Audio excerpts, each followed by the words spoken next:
Another day, another game for the U.S. men's national team. You absolutely love to see it. This is Call It What You Want. This is the Glosso America YouTube channel. So hit like, hit subscribe, turn on your notifications. You guys know what to do. I'm Jimmy Conrad alongside Charlie Davies and Tony Meola. And we are excited to get into the U.S. men's national team starting 11. However, before we get there, guys, we have a very special guest who just announced that he's retiring after a 21-year career, a sterling career.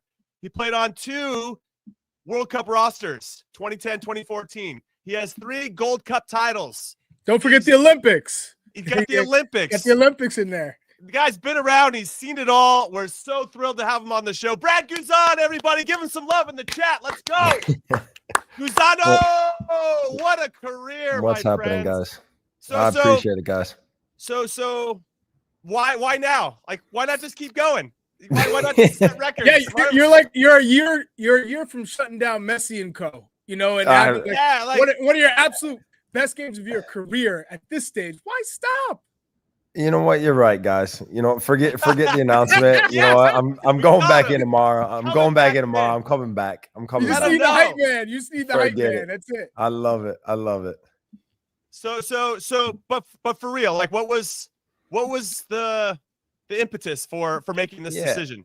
Yeah, I mean, you know, I think there's a lot of conversations, and listen, as a professional athlete, and you guys have been there, you always feel that you've got more to give. You always feel that, you know, knock on wood, you're healthy, and you know, for my sake, I've been mostly healthy, and you know, I feel good, and I always feel that, you know, I can compete, and I want to compete, and I have that desire to still be out there. But like I said, you know, before we joined the show, and you know, the game outlives all of us, and that's the reality of it. And so, you know, it's time to be more of a sideline supporter like Chuck and Charlie, and winning medals with the kids and all those things. And so, you know, my support system has been unbelievable. My wife, my kids. If it was up to them, they'd have me playing for another 10, 15 years. So, you know, it's part of it, man. It's you know, it's the time of it. It's been obviously a difficult season from a club standpoint, but you know, it's been a conversation that has been had, and not a decision that was taken lightly. For sure, super emotional. As I was telling you guys, it's all I've known for 21 years, and it's been an unbelievable ride for just this kid living his dream, man. It's I don't ever take it for granted that I've been able to have the experiences that I've had, to have the friends and the teammates that I've been able to have and play with, such as yourselves. And so, you know, I'm just super grateful and just, you know, super lucky to have had the career that I've had. Yeah. Well done and well said, and congrats on everything. We'd you know, go through the game if we went through all your accomplishments. And have you been able to? You said you'd been doing some stuff for the last, you know, couple of weeks, you know, getting ready for this. Have you had a moment where, like, you were filming some stuff, or they were showing you some, and you're like, man, I can't believe I did all of that. Like, I can't believe that's me doing all of that. Well, like, that's the funny thing, because it's, you go back and you see pictures, and you see, you know, different experiences that you were part of and experienced and went through. But in the moment, I don't actually remember those. And then all of a sudden you see that picture, you see, you know, that you're able to relive that experience, and you're like, oh yeah, that was pretty unbelievable, or, you know, this was pretty cool, and I don't remember that, but now I do. And so you have those memories.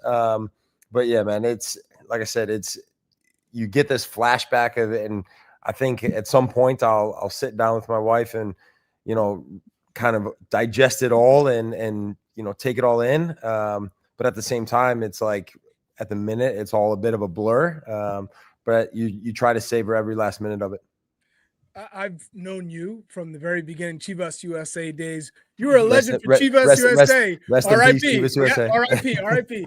But legend in England for Villa. I mean, you're consistent. Everyone has beautiful things to say about you as a teammate, as a person, on and off the field. That's always been you. And since we're going to be watching this game tonight with the U.S. versus Australia. I'm curious, what's your favorite moment wearing the shirt? Yeah, I mean, I think the one that stands out for sure right away is my debut, and I remember being in Dallas. I remember the anthem playing, and I remember that was the first time, I wasn't nervous for my MLS debut. I wasn't nervous, in any of those MLS games throughout my first season. I know we weren't great our first year at Chivas USA, but that for my debut for the national team, I remember thinking, keep this ball as far away from me as possible. I was proper nervous. My heart was racing. The anthem's going. And of course, like once the whistle blows, you get into the flow of the game, and we ended up winning 4-0. But it was one of those games where beforehand I was thinking, this is it. I've reached the absolute I'm the top good. of the mountain.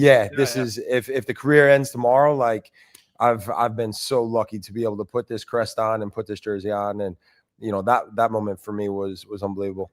Okay, so Guzano, you are one step away from doing what we're doing. So let's get into the starting 11 tonight against Australia. Let's put your pundit hat on and see what Brad Guzan has to say about the starting 11.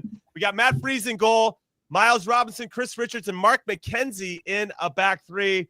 It's been Freeman on the right, kind of the right wing back. We got Tim Weah playing the left wing back. Christian Roldan and James Sands holding it down in the 6s. You got Weston McKinney and Christian Pulisic as the 2-10s, and Haji Wright up top as our special guest. And because you're going to be a pundit very soon, Brad Guzano, what are your thoughts on this starting 11?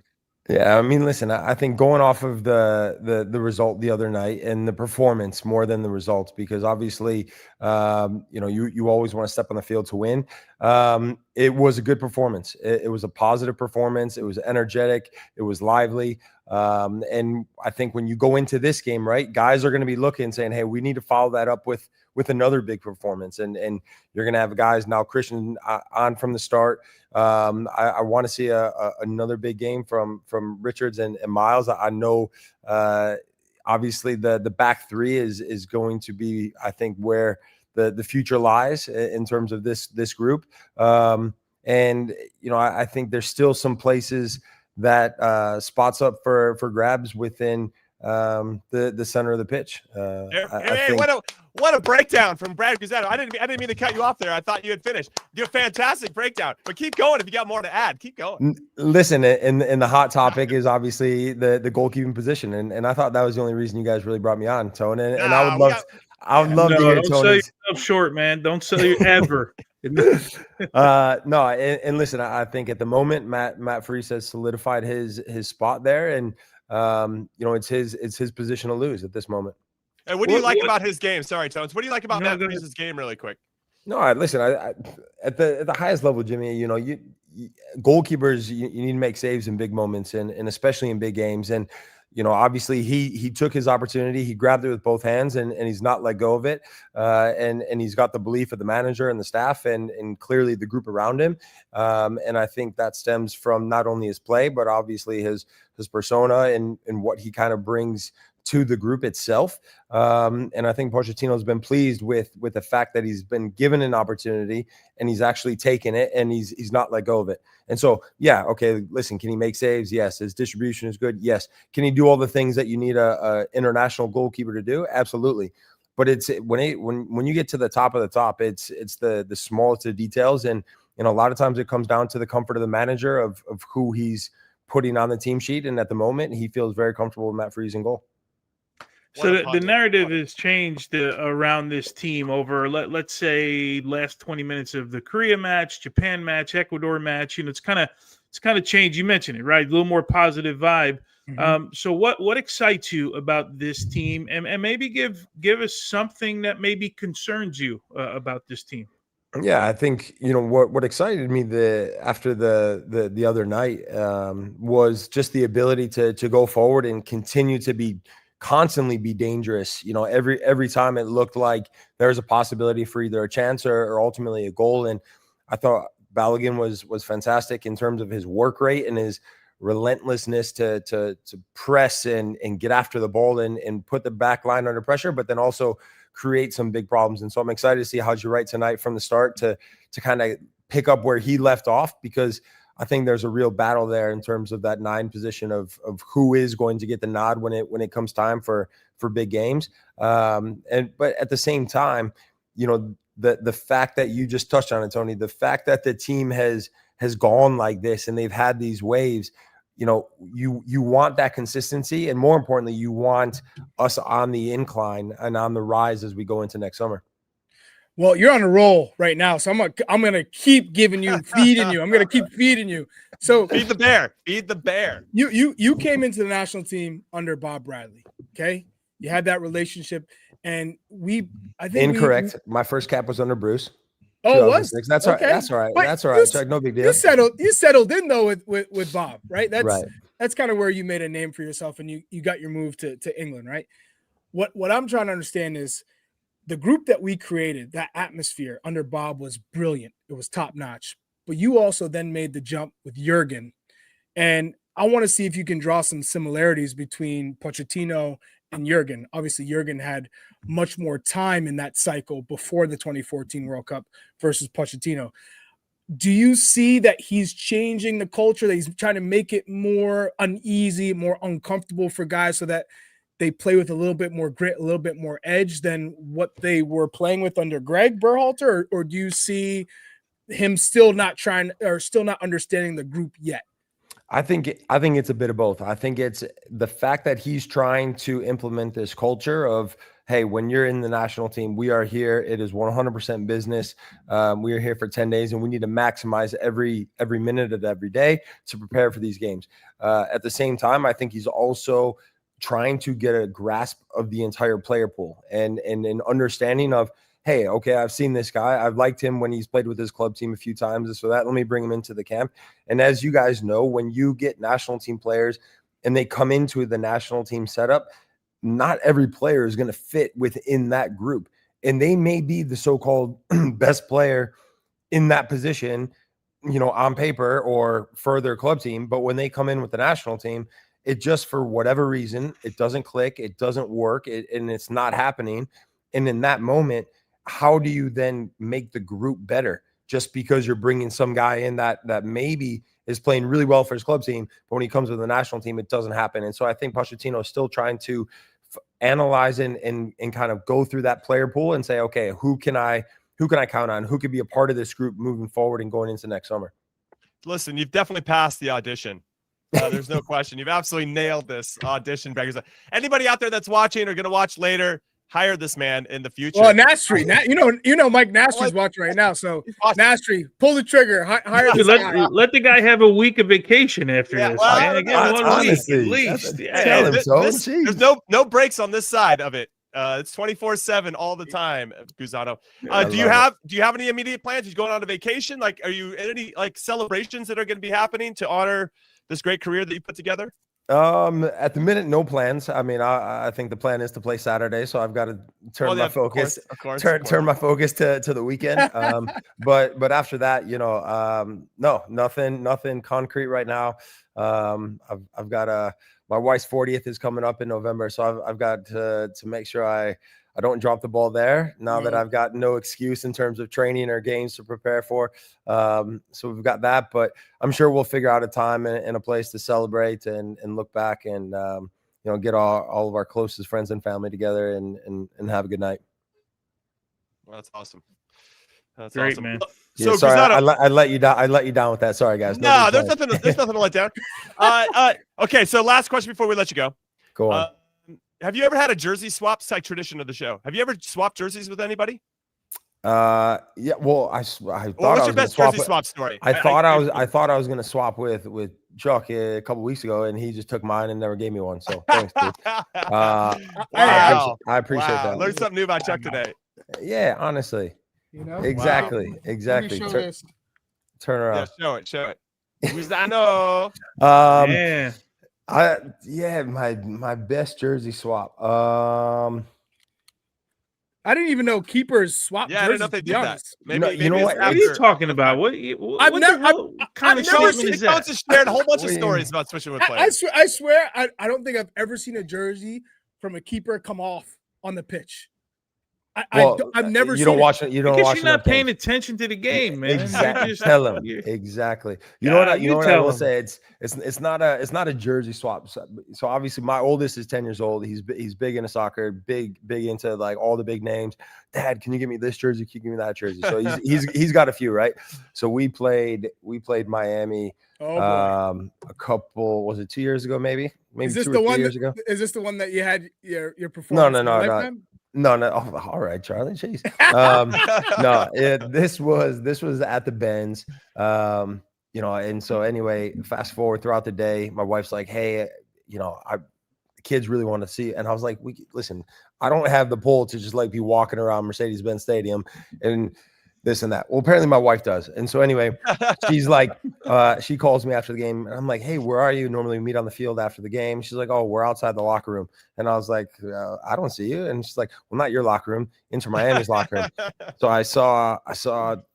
I go over there. I start talking to Tata and whatnot. But as I walk over there, I see my wife, a couple friends, the kids, and they've taken off their Atlanta United jerseys and they've got Miami shirts. And graciously enough, he came out of the locker room. Messi, he signed the kids' shirts, took a picture with them, and I looked at her. I was like, "You guys are all sleeping outside tonight." And I was like, "This is this is crazy," I love that. But yeah, my kids are huge into it. Like I said, my oldest is big, but he's got a few good ones. Is he a keeper? He is. Wow. He enjoys it. Love I it, tell him man. all the time, "Don't do it because of Dad." And he said, "No, I like it. I think he doesn't like the running part." So it works out great. That's fair. I don't know if we've ever had a family jersey swap before, so I got plenty of time for that story. Well, Brad Guzan, thank you so much for coming on the show. We're gonna let you get back to your family and watching the game without having to be a pundit while you're doing it. Congratulations again on a fantastic career. We're really proud of you, and it was awesome to share the field with you Brad. over the years Always as a well. pleasure. Brad Guzan, everybody, give him some love. We'll see you at CBS Sports. What a beast. We'll see you in Glasgow Network next week after Saturday. We'll see you next week there, Guzano. Don't worry. Love it. See you guys. There he goes. Wow. That was very cool. And shout out to Chuck for getting him on the show. And short notice, Chuck. Well done. Well played. That was great. And one of my favorite guys in the sport for sure. He's one of the good ones. I'll tell you that. It's there's guys that you play with that you have a good understanding of how they operate. He's one of those players that you can call him rain, sun, rain, night, day. My guy's picking up. If you need help, he'll be there for you. And that's someone who maybe play with 1 game, 10 games, 100 games. He's that kind of guy. So I always have time for Brad Guzan. He's there for you. Sounds like a proper goalkeeper, in my humble opinion. Now, speaking of goalkeepers, Big Tones, I'm throwing it to you. What do you think about the starting 11? Starting 11, obviously the big sort of surprise, right, is James Sands gets a start in the midfield, so he's changed that midfield.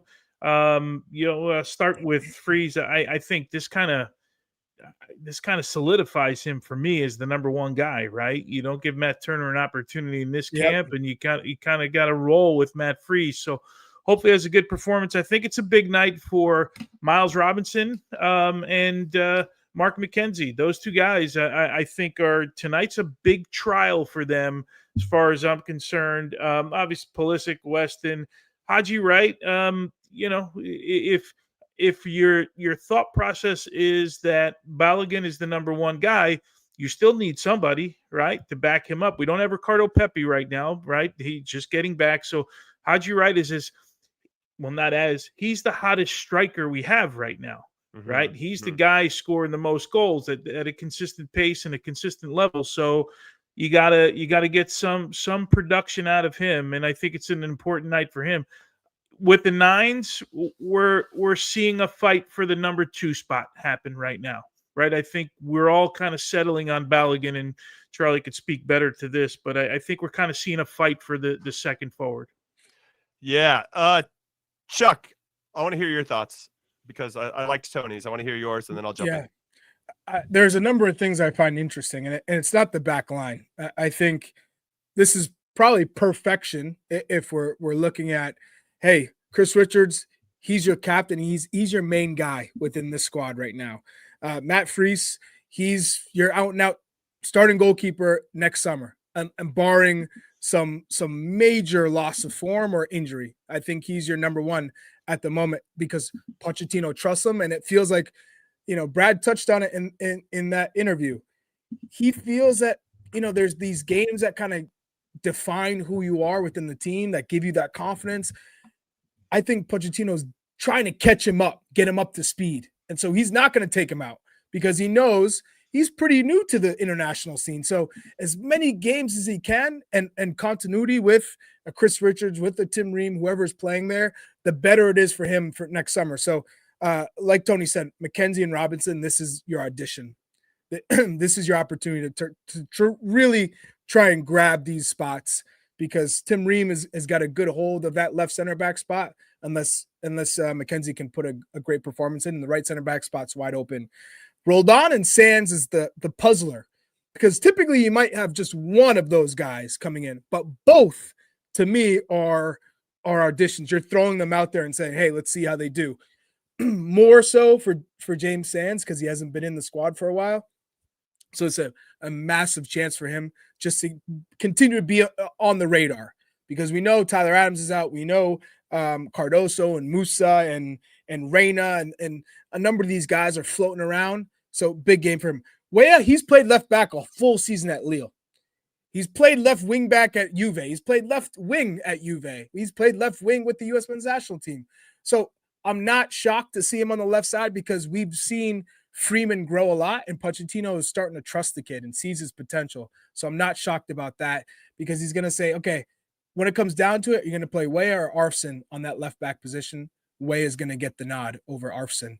And then again, we see McKennie up there instead of Tillman.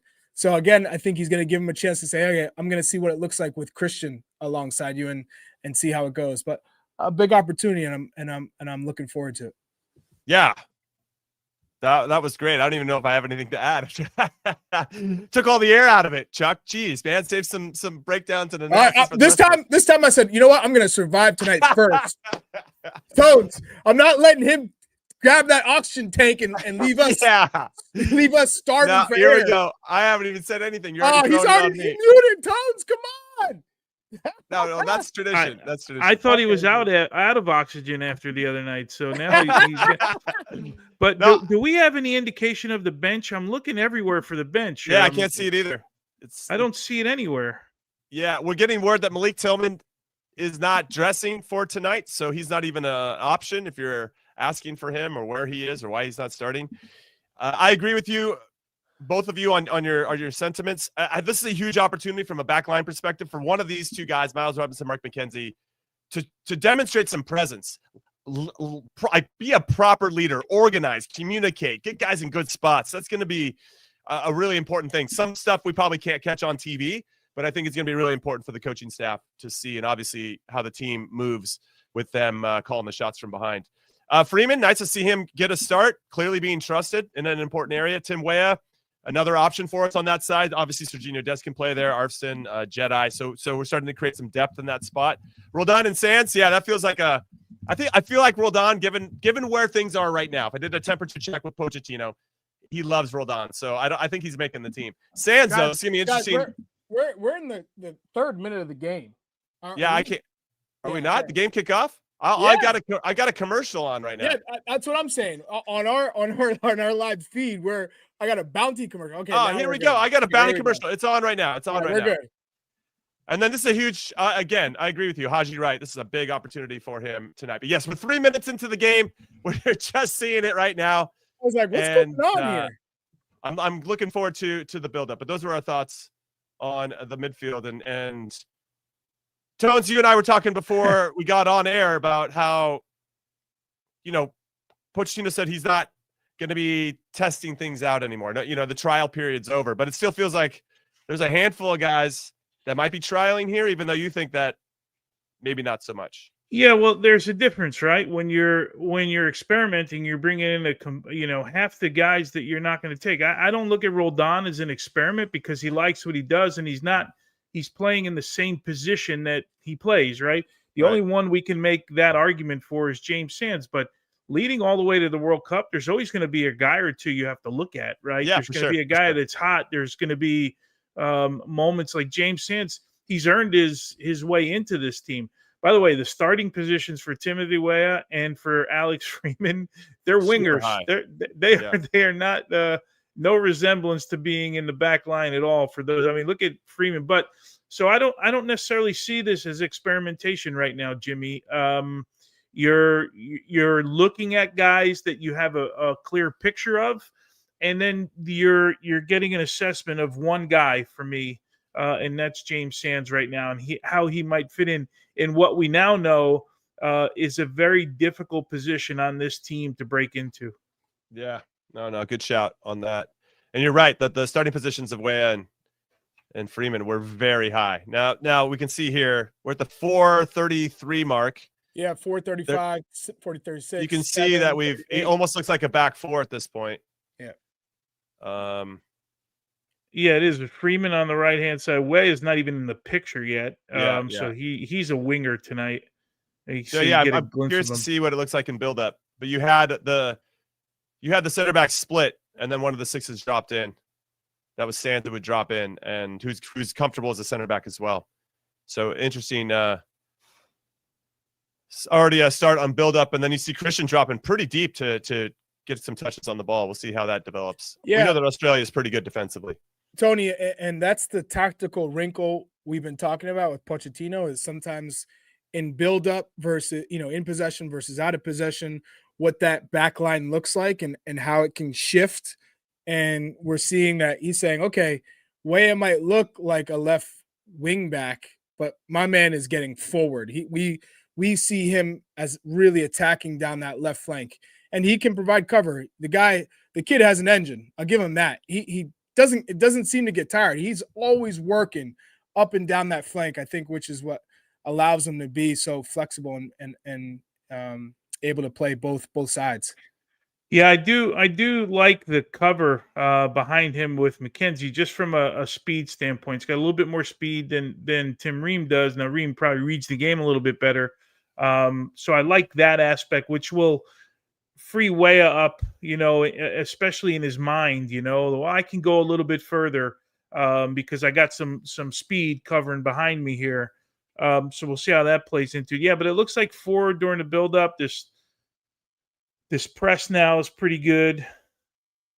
Yeah, things predictable. Yes. Yeah, they've turned them over twice now. But this is Australia. So I think some of the thinking around this 11 was based on the fact that, okay, Australia will sit back. They're comfortable dropping deep in their own half and playing on the counter. And so if we're going to keep possession, it's not bad to have Sands and Roldan kind of lock down the center of the park, if you will, in front of that back three. And you play with that five and allow everyone to really get forward and be creative when they get in the attacking half. So I think that was part of the thinking as well. And to go on Haji Wright, getting a start, I remember, okay, look at this. You ahead of us? James 7-16, 7-18, James Sands putting pressure, almost breaking through. Is that where you at? Yeah, that's right. Yeah. But I think when you're talking about Haji Wright as a striker, we if you're comparing him to Balogun, I think Balogun is a class above of Haji Wright. But if you're a striker and if I was in Haji Wright's shoes, I'd say, give me the chance to start, because there are so many strikers who feel differently coming off the bench versus starting and saying, hey, am I getting a proper run? Did I get an opportunity to prove myself? Some guys come off the bench. You've probably played with them, Tony and Jimmy, where they come off the bench for whatever reason. It doesn't work for them, whether it's psychology, whether it's they never get going. It takes them a little bit longer to get a feel for the game. And there are some strikers who thrive when they start the match. They need a little bit more time to get into it, and then they're able to blossom. And so I'm glad that Haji Wright is getting the chance from the start, because Pochettino can say, I gave you a proper opportunity. Yeah, right. It's one of those things. I feel like you see that at the club level sometimes. Like, you start someone and then they don't play well. Now you have justification as to why they're not playing moving forward. I don't know. I don't know if all managers do that, but I feel like I've seen that a few times. Well, it depends if you get one game or you're getting 3-4, That's true. getting a run. Yeah, no, it's a good shout. All right, so we've seen some good switches to the point of attack, some good build-up play. I was really one of the things I was the most impressed with against Ecuador is just how comfortable we looked up in our build-up play.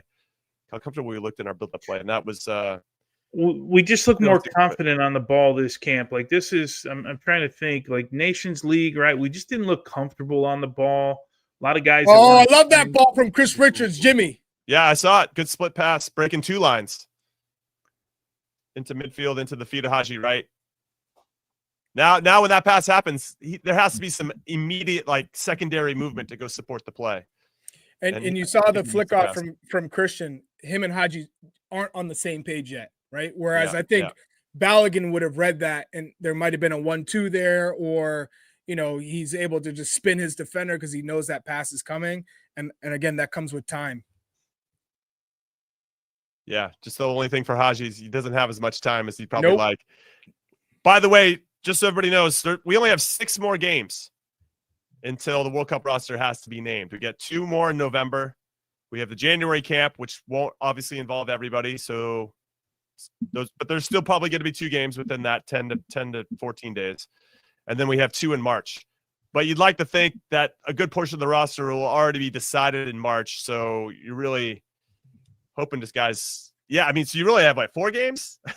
There's not a lot of games. And so I guess one of the part of the conversation I wanted to have with you two and everybody that's hanging out with us here on the Gloss America YouTube channel is I feel like this could have been a missed opportunity to build some rapport. It would have been cool to see Tillman and Pulisic playing together, right? Trying to solve problems together against a team that's going to probably sit in a low block. And Balogun as well. Having that front 3, if that's really something we wanted to see, how many more opportunities are we going to get to actually see working together? That's all. That's one of the things that maybe this lineup misses out on a little bit. However, I am open and excited about the opportunities that McKenzie's getting in particular. No Tim Ream on the field. So we don't – I think about not having Tim on the field is I feel like we're overly reliant on him for a lot of different ways. Well, with him not on the field, can somebody step up and fill some of that void so that we can continue to have more trust in the depth of the center back position? Yeah, and Jimmy, the other thing is, which of these guys do you want to stretch twice for 90 minutes, right? That's fair too. Great point. And you're going to look at everyone just a little bit differently because everyone's in a different situation. So we'll have to factor a little bit of that into our thinking, right? Like, it doesn't sound like Malik Tillman is involved at all tonight. Still no, I guess they didn't give the bench to anybody. Everywhere I'm looking, I don't know if they posted it online, but no, you got to guess. I guess we're going to find out when they make substitutions, right? What a tackle by Chris Richards. Yeah, I know you love that, Jimmy. Get in, my son. I love it. Chris Richards had some good comments, some good quotes this week. Oh, baby. Good thing that's offside. That's a good line, boys. Well done. It's exactly how we set it out to do. If anybody's ahead of us in the chat, just write Big Mo if something happens. Big moment. So that we know something's coming. No, hey, I saw too many Big Mo's last time, and I was like, oh, boy, what are we going to be in for here? Well, everybody defines Big Mo in different ways, and I know Big Tones doesn't like it, but because it competes with his nickname, Big Tones. No, it has nothing to do with that. I want to watch the game. You threw me off a couple times with Big Mo's, and then I was like, nothing happened. I just don't want anybody to spoil it. I don't want anybody to spoil it. Well, then what the hell do you want him to put Big Mo in there for? Well, I don't want him to say, hey, goal USA, and then we have to wait a minute before we see it. You know what I mean? Oh, they're going to speak in code? Big Mo. Hey, Jim, Big Mo. Big Mo? You got Big Mo coming up? Big Mo. I love it. Okay, fine. Do whatever the hell you want, everybody. I gotta love it. Is Pulisic limping on that ankle? I can't. All right, now I'm gonna be locked in on his ankles. Let's see.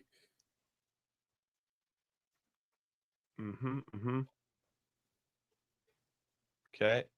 I can't. Maybe a little hitch in his giddy up. No. I wouldn't say hitch, but there could be some stiffness. Okay. All right. Yeah. Doesn't look like he has full flexion in one of those legs.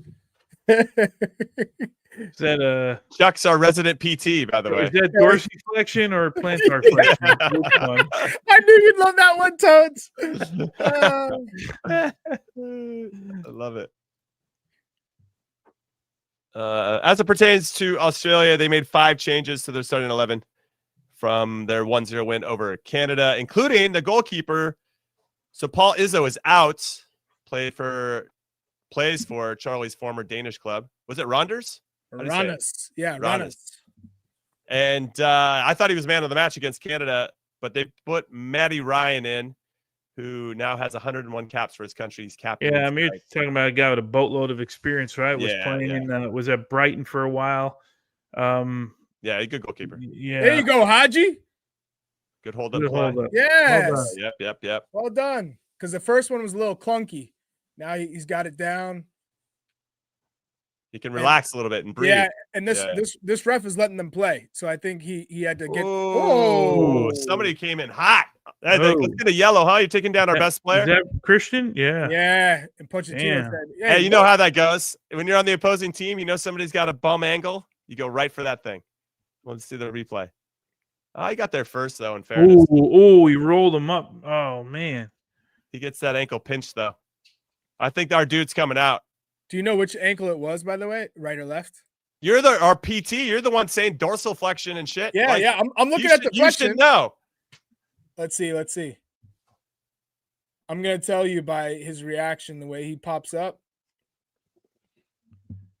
Yeah, Pochettino, he's okay, yep. The conversation with the ref, he said, okay, you just got to watch out for my guy. This is our best player. I can't be having that. We got a World Cup. Ref said, okay, I got you. No problem. Won't happen again. Resident lip reader. Yeah. Check chasing Charlie. I got all. He's like, oh, all right. hey, mate. Hey, just get it going. All right, mate. Oh, man. All right. So. All right. He got the wrong ankle, so he's good. All right. We're good. Good. Nice play there. He got the good ankle. Yeah. Now you got 2 bad ankles. Yeah. That sounds really good, Charlie. Yeah. Do you want one really messed up or like what 2? I don't want any of them messed up. I want them to be good, man. I don't want any of them messed up. Yeah, sometimes maybe good, sometimes maybe shit. Christian's dropping pretty deep to pick up some of these connected tissue passes. Obviously, we want him higher as connected to Haji as possible. It's probably by design, but my preference is him getting it in the pockets of space. However, in this 5-3-2 that Australia is playing, those pockets might not be as easily available. That's the challenge, right, tonight, because we if we don't do well in one situation, it's breaking down teams in low blocks, right? Right. We don't have that type of player. All right, here we go. Freeze. I thought Freeze would come out from there. Okay, Miles. Miles, not today. Little pace, that's Boston right there. Let's go. I got time for recovery speed. Good recovery speed. I got time for Boston, Massachusetts up in here. Let's go. Love that.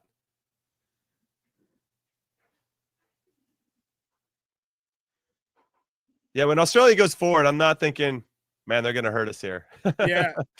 Ecuador, I was like, all right, you got Ender Valencia. Obviously, he demonstrated why he's as good as he is.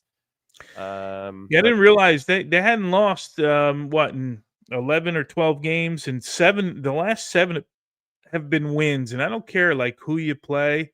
Some of those are World Cup qualifiers, obviously. So that's pretty impressive, man. Yeah, that's Australia, everyone. 7. They've 12 games unbeaten, Australia, 7 straight wins. By the way, I want to also address, we talked about South Korea getting worked by Brazil. Now Japan just worked Brazil.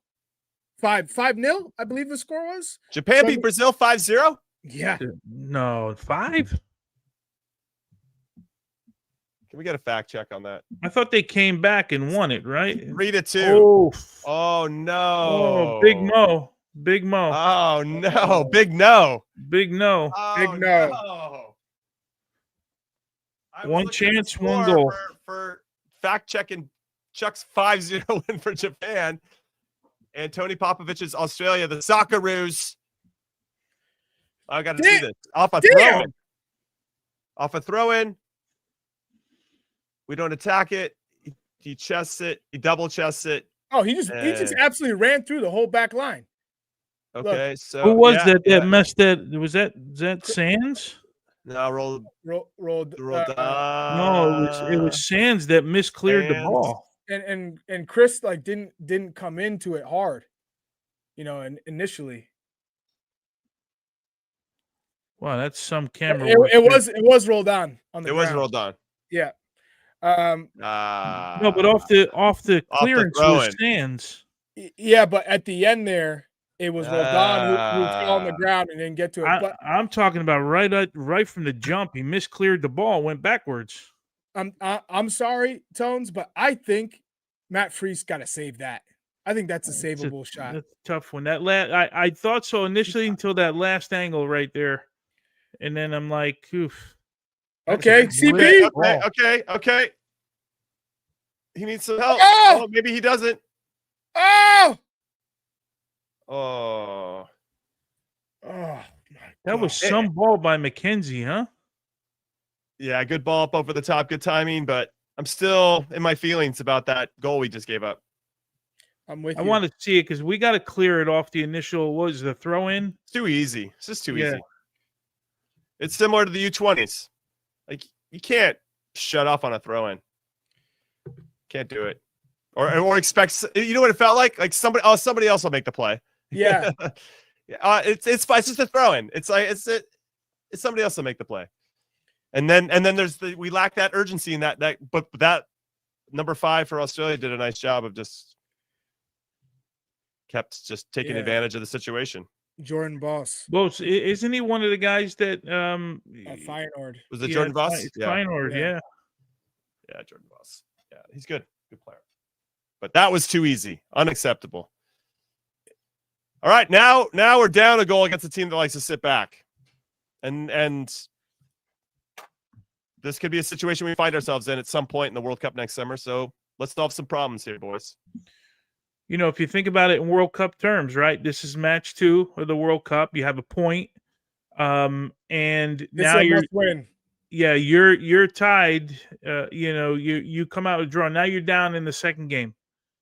But McKenzie looks sharp tonight, huh? And all his movements. And now you got to figure out a way to get yourself back in. But this is probably one of the games on your schedule that you're thinking you need to win, right? Yeah, you have to win. To me, you got to win this game. Yeah. On home soil against Australia, there's no damn excuses for this. So now you're going to get a little character check, right? That's right. Which is go ahead. I would have said, against Ecuador, the goal that Ener Valencia scored, you can't really put anything on Matt Freese for making that save. You would expect a top goalkeeper. If Tony's in goal with his experience, I'd say, hey, you know where Ener Valencia is going. Could you save it? Was it perfectly in the corner? No, it wasn't. So if you get the jump, and this time where you just got to believe on your instincts that you get there and you make the save. And those are the type of saves, Tony, correct me if I'm wrong, that change the course of a World Cup.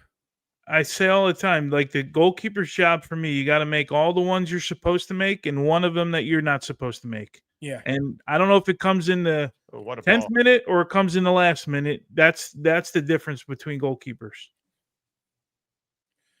Go on, Christian. And I would have said this goal though is in the savable category for me. This wasn't in the Ener Valencia category. I need to see it again. I don't like off a throw in though. It was Sands, and then he stops completely. He stops as the play. He must think Roldan or somebody's going to slide over. Chris Richards are coming over, and they're both late. It's just bad reactions all around on the entire play. I want to see the play from the regular camera at some point. I'm sure we'll get a halftime view, but I don't like that whole play. Well, Jimmy, you called it out perfectly. He's going to get it. He'll take care of it. Right. He's got it. I don't have to really step here. I'll take a half step. And next thing you know, it's this guy's running through everybody. Right. Man, this referee's got guys laying all over the field. This is good. Oh, So Christian's picking up the ball a little bit higher now since the goal, and he's being more dangerous, more threatening. That's where I want to see him more than deeper in the buildup. We'll see if it leads to anything, though. See, there's a play there. You see Freeman play it back to the goalkeeper? And a transition moment. Like that's the safe play. You slow everything. Everything gets slowed down, though. If he wins it and looks forward, maybe there's a chance to create a 2v1 or a 3v2, you know? Yeah, the only thing is you don't know what the shouts are right on the field. No, that's fair. You know what I mean? Like, but yeah, and then if the game's going up and down for a second, like at some point it's got to slow down. But yeah. I mean, I know how many times, Jimmy, I pick the ball up and I'm like, here we go, we got something going on, and I'd hear guys going, no, slow it down, you know, because they know what I wanted to do all the time. And then you're like, okay, well, you got to slow it down at that point, even though, you know, the numbers looked positive. Right. Yeah. All right, 25 minutes into this game. We're disappointed. We're down 1-0 to the Socceroos. I think this is good. I like the challenge now, man. I do too, but I mean, I don't think it's good we're losing, but I mean, you get what I'm saying, right? I just like the challenge here. I'd like to see a little bit more from Weston McKinney. Oh, look at that ball. What a ball, huh? Yeah, but more so, we shouldn't be given that ball. And it's Roldan chasing and covering for Sands there. Oh, my gosh, man. Christian's a beast, dude.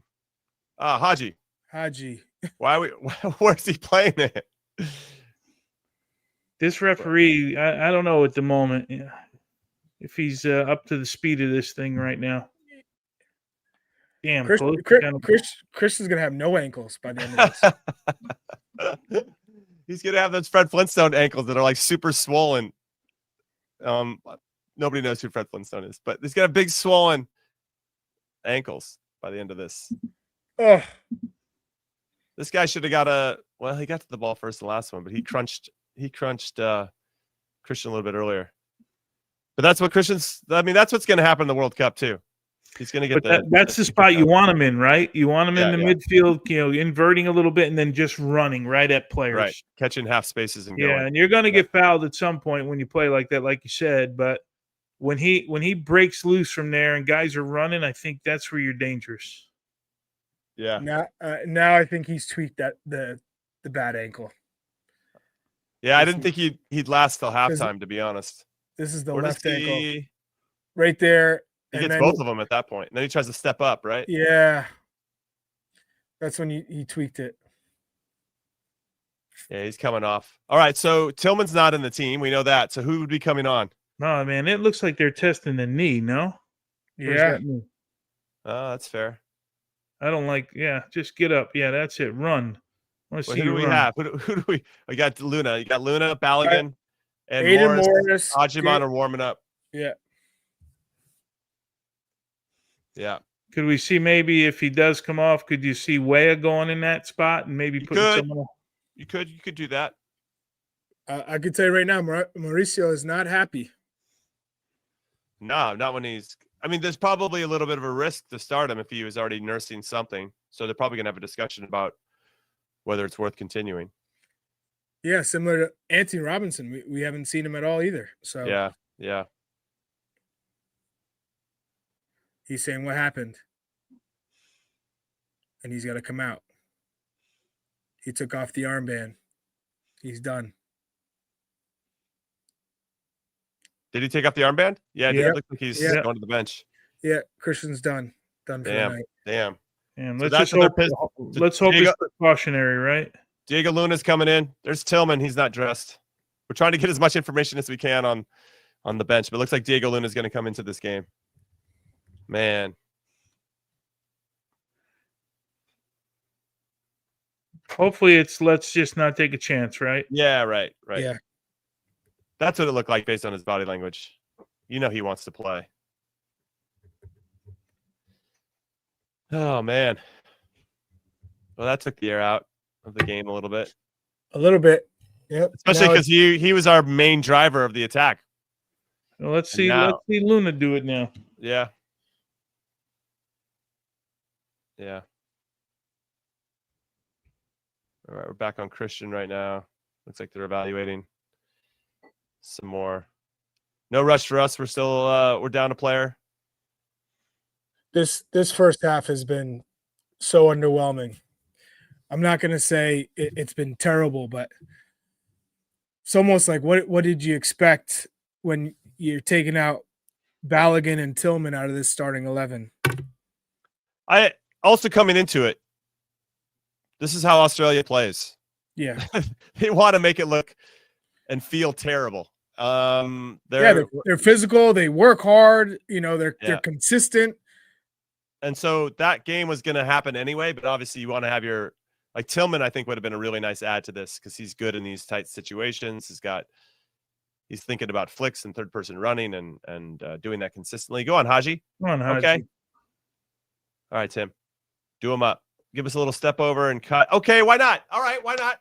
Let's test Matty Ryan a little bit. Well, you know he likes to shoot from distance, right? Yeah, of course. He's got a rocket.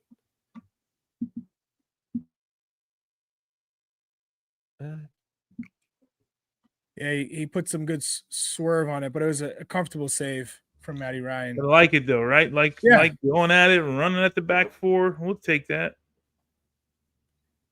Well, it just puts that seed into the defender's head that he can't drop off. And then the next time he steps, that's when you're going to see Weah just go by him down the line. All right, there's Luna getting his first touches of the game. We're back to even numbers. Dangerous split ball, but Luna finds a way to get it back. I like that Chris Richards is looking for those splits, though, because if you can, it's a good way to unlock the defensive mid and force the center back to step into the space, which could open up a passing lane somewhere else. I'm a fan of that for sure. We'll see where Luna tries to set up, if it's a little bit different than Christian or not. But yeah, look, Australia's got everybody behind the ball. I like their back line.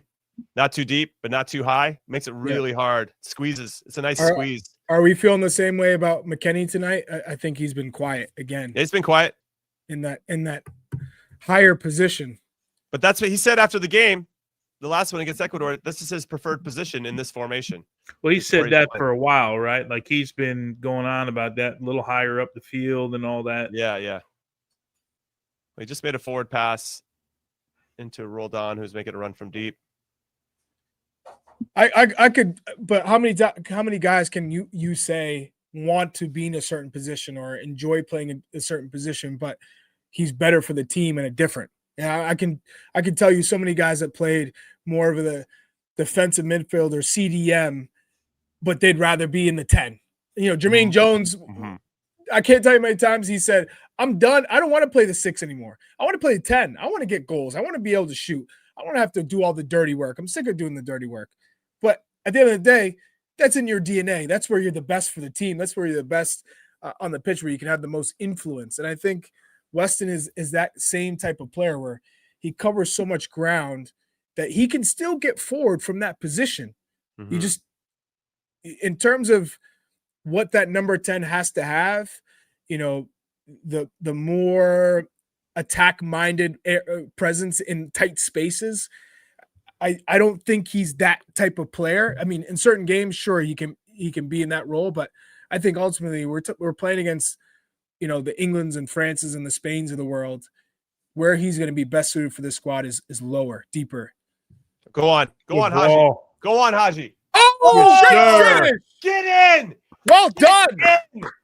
Yes, you love to see it. What a response from the boys. Let's get after it. Who played that ball in? Who played that through pass? It was Richards that stepped up, won the ball. Yeah, it's a good step up. He had another one right prior to that too. What a quality finish outside the right. What a great ball too. Okay, wait. So good step up from Chris. Richard steps. McKennie? Weston. No, Weston to Roldan. Woo! What a ball, man. Oh, what a que golazo. It's good. It's good interplay here from McKennie. That's a nice tidy touch from Roldan too, right? Yep. And Weston picked it in that deeper role. Yeah, I know. The role we thought we were going to see him in. Yes, win the ball, he plays it forward, and then look at that goal. That's a striker in good form, by the way. Striker in good form. Yeah, what a goal. Man. One chance, one banger. Man, good It's for funny. Haji, man. Good for Haji. All on the Twitters, when the lineup dropped, I went and read some of the comments. And it's just like Why? Roldan slander. And so he gets to shush the haters a little bit. What a pass by Christian Roldan. And what a finish by Haji Wright. Very cool. And Weston McKinney. I thought we were going to see him. I remember we were asking like him and Tessman playing together. And You know, with the Weston role, like I think if you interpret that role as double eights, right? Like some people do, and you're a team that wants to play deeper, then maybe it makes sense, right? But if you're going to call him double tens, like I just don't know that he's never been a 10. He's never been a 10. Right. Well, he's played everywhere in the field, including center back. Right. For Schalke, he played a preseason game at forward. He played Juventus last year with Koopmeiners. He played as the two forwards. When they had Vlahovic out, they had everybody out. Yeah. So same way he played there. In that 9 too. What a response. Back-to-back games where we went down a goal and fought our way back in. Let's go. A lot of nice, tidy touches in there, man, on that goal. Yeah, when you're playing against a team that's playing a low block, those little split passes. That was a double split pass. So you had McKinney to Roldan to Haji Wright. If the timing's right, then you're going to get good opportunities. Timing of the movement, supporting runs, very nice. I'm going to write that down. Yeah. One of you guys said it, but that's an informed striker with playing the ball the way he did. Yeah. Mm-hmm. Yep. Yeah, it was a toe poke too, right? I got plenty of time for the super toe poke. Did you see it didn't spin, Jimmy? I don't know that he toe poked it. I think he got it with the front of his foot like a knuckler. It didn't spin the whole time going in the goal. His right foot. Oh, Roldan trying to go. Oh, he just missed it. That would have been next level if he scored that. Twitter would have blown up. The internet would have melted if Roldan curled that in. Woo. Yeah. It was close. It was close. Wow, it was closer than I thought, man. Yeah, Matty Ryan gets a late jump on it. He's leaning the other direction. No, he beat him. He beat the keeper. Oof. That would have been awesome. All right, Mackenzie. Good cover. That. No foul. All right. Ref is letting them play. He's not giving that. Woo. True Hyena says Roldan is better than everyone in this chat or in the comments. True statement. True statement. All right. This is. Oh, well done, Freeman. Good ball by Freeman. Good patience there to let that develop. And then McKinney with a good time run. Ooh, okay. Hey, that's what we call momentum shift, baby. Goals change games. And now the momentum has changed. And now we're feeling good about things again. Yeah. All right. Time to dunk on them on the set pieces. So I think they got some horses there, some trees. Yeah, this is McKinney territory. Chris Richards and McKinney. This is their territory. Damn, you got McKenzie and Richards and Miles is good in the 8. He scored some big goals for us, right? Didn't he score against Mexico in Gold Cup final? Yep. Just got to give him some service, baby. Haji. I like the ball. That was a good ball. That cornrow was pulling on the head a little too hard. Chuck, you ever have that? I did. Did? It was a one-time thing. The amount of pain that goes in to the cornrows, and when they got a nice grip, your skin is like peeled back. Oh, the pain. No, does it help the headers or no? No. Can you form it like in a way that the headers all? No. No. Nope. No. Not worth. Good pressure. Come on, finish it. Come on, referee. Good. Roldan's starting to grow into this one, huh? Yeah, I almost feel like he's playing higher than McKinney. Did they? No. Sorry. Yeah. At times, right? There's a little bit of interchange there. Yeah. This is like a 4-1-4-1, right? Yeah. Waves a little bit deeper. Roldan's the one pressuring the ball as our 6, and Sands is high too, which then forces our. Oh, well done! I love it. Australia doesn't even know what to do right now. The pressure's so good, and it allowed Freeman and Way to drop back, so our center backs can step into the space. Mark McKenzie with that Good split pass. Keep looking for the splits. Oh. Okay, get it. Australia's got the numbers, man. They're good at getting the numbers there. Keep it moving. Break them down. Just one or two touch it from here. Good tempo, play and move. Get it, give it, Yeah, move can't again. be slow. Cannot be slow. Yeah, ball speed's got to be good. Get it, give it. Guys, we're at 4 in the back right now with. Go on. All right, man. Oh, beautiful. Okay. Okay, good decision. I like it. Good and early. Clean, crisp, gives McKenzie some time on the ball. Look where our center backs are. Yeah, look how high we are. This is great. I love it. Australia's pinned well, back. they have no threats. They have 11 guys behind the ball, so you can take that space. Yep. They have to take it. We can't play 3 versus 0 back there. But then we don't want to crowd other guys, our attacking guys either. It's a delicate balance. You just got to be patient, right? Yeah. Great ball from Luna. Hard and low. Oh. Laid off a shot. Hit it. Oi. Who put that cross in? Mark McKenzie taking shots. I think Roldan. It was a ball over the top. Hey, Roldan is all over the place. Did he play that cross? Yeah. Guy's putting himself in good spots. I love it. Okay, 5 minutes before half. My energy and enthusiasm has changed. Has come up. It's come up. It's leveled up. What a pass. Go on. Roldan is cooking right now. He's cooking. Hey, confidence is a hell of a drug, as we say on the show. And he has that assist, and man, everything else is gravy. But he's doing all the things that got him here, right? Yeah, this season. This is what he's done the entire season for Seattle. In essentially a new position from what he's played his entire career at Seattle. Yeah. Yeah.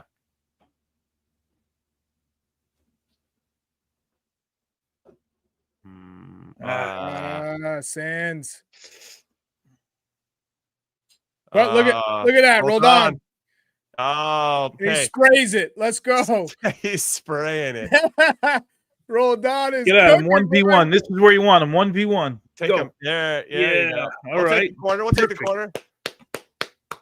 Man, you'll take away a 1v1 any chance you can get, right? All day. I thought he was gonna chop him. He had the chop there. Italiano was committed. All right, Diego Luna played in a really good ball. The last corner kick. See if we can get a little more on it this time around. Ooh, he's playing short. Not really short per se. Roldan. No way. He went for it. Can you imagine? He went for the dink. I want him to score so bad so the internet melts. So all the haters can just shut up already about it. Roldan breaks the internet. The guy's a good soccer player, and if he fits into the group, that makes him even more valuable, and that's all that matters. That's all that matters. Can he play? Does he fit into the group? Does he make the group better? That's it. Doesn't matter where he plays. His club soccer. It's Wreck-It Roldan breaking the internet. Wreck-It Roldan. It used to be Paul Areola last cycle, right? Whenever he got called into camp, yeah, the internet used to melt down, right? Like, I always laugh because, of course, there's the ones MLS quota, which is the biggest bunch of BS that you can have. But when you get guys that get called into multiple coaches, and they're like, this guy stinks. Well, is he fooling all the coaches? Like, you know what I mean? Did he fool 4 different national team coaches? Yeah, no, good shout. I mean, you guys, we've all been on teams where like a manager will just have like a soft spot for a guy. I don't mean in like he's the player, but like he apparently sees something that a lot of guys see. But when you're doing it for multiple guys, then it's the other guys. What the kind of tackle was that? I didn't call it. What the hell is going on here, man? And now he's going to blow the whistle for not a head injury. Like, that doesn't make sense either.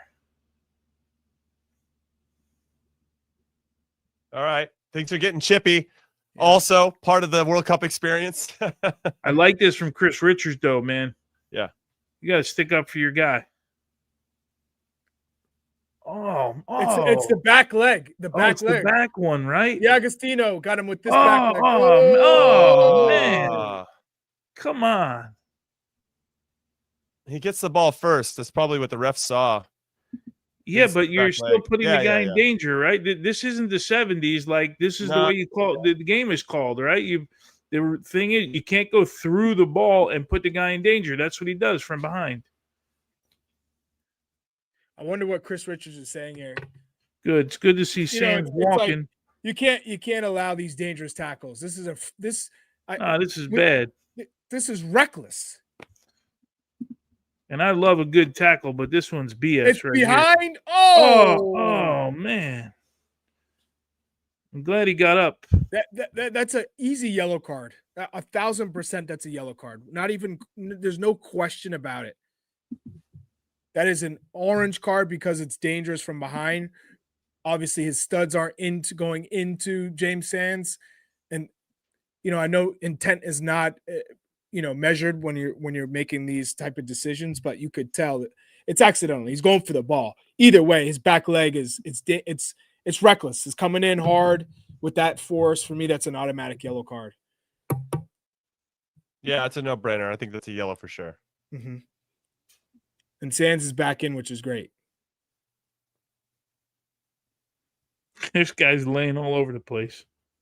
He's gonna get kicked. No! Yeah, here's another one. There's another one. Sands just got back into the game and got crunched again. Chris Richards came over and said, "Hey, you better pull out a card. I'm telling you now." He must have.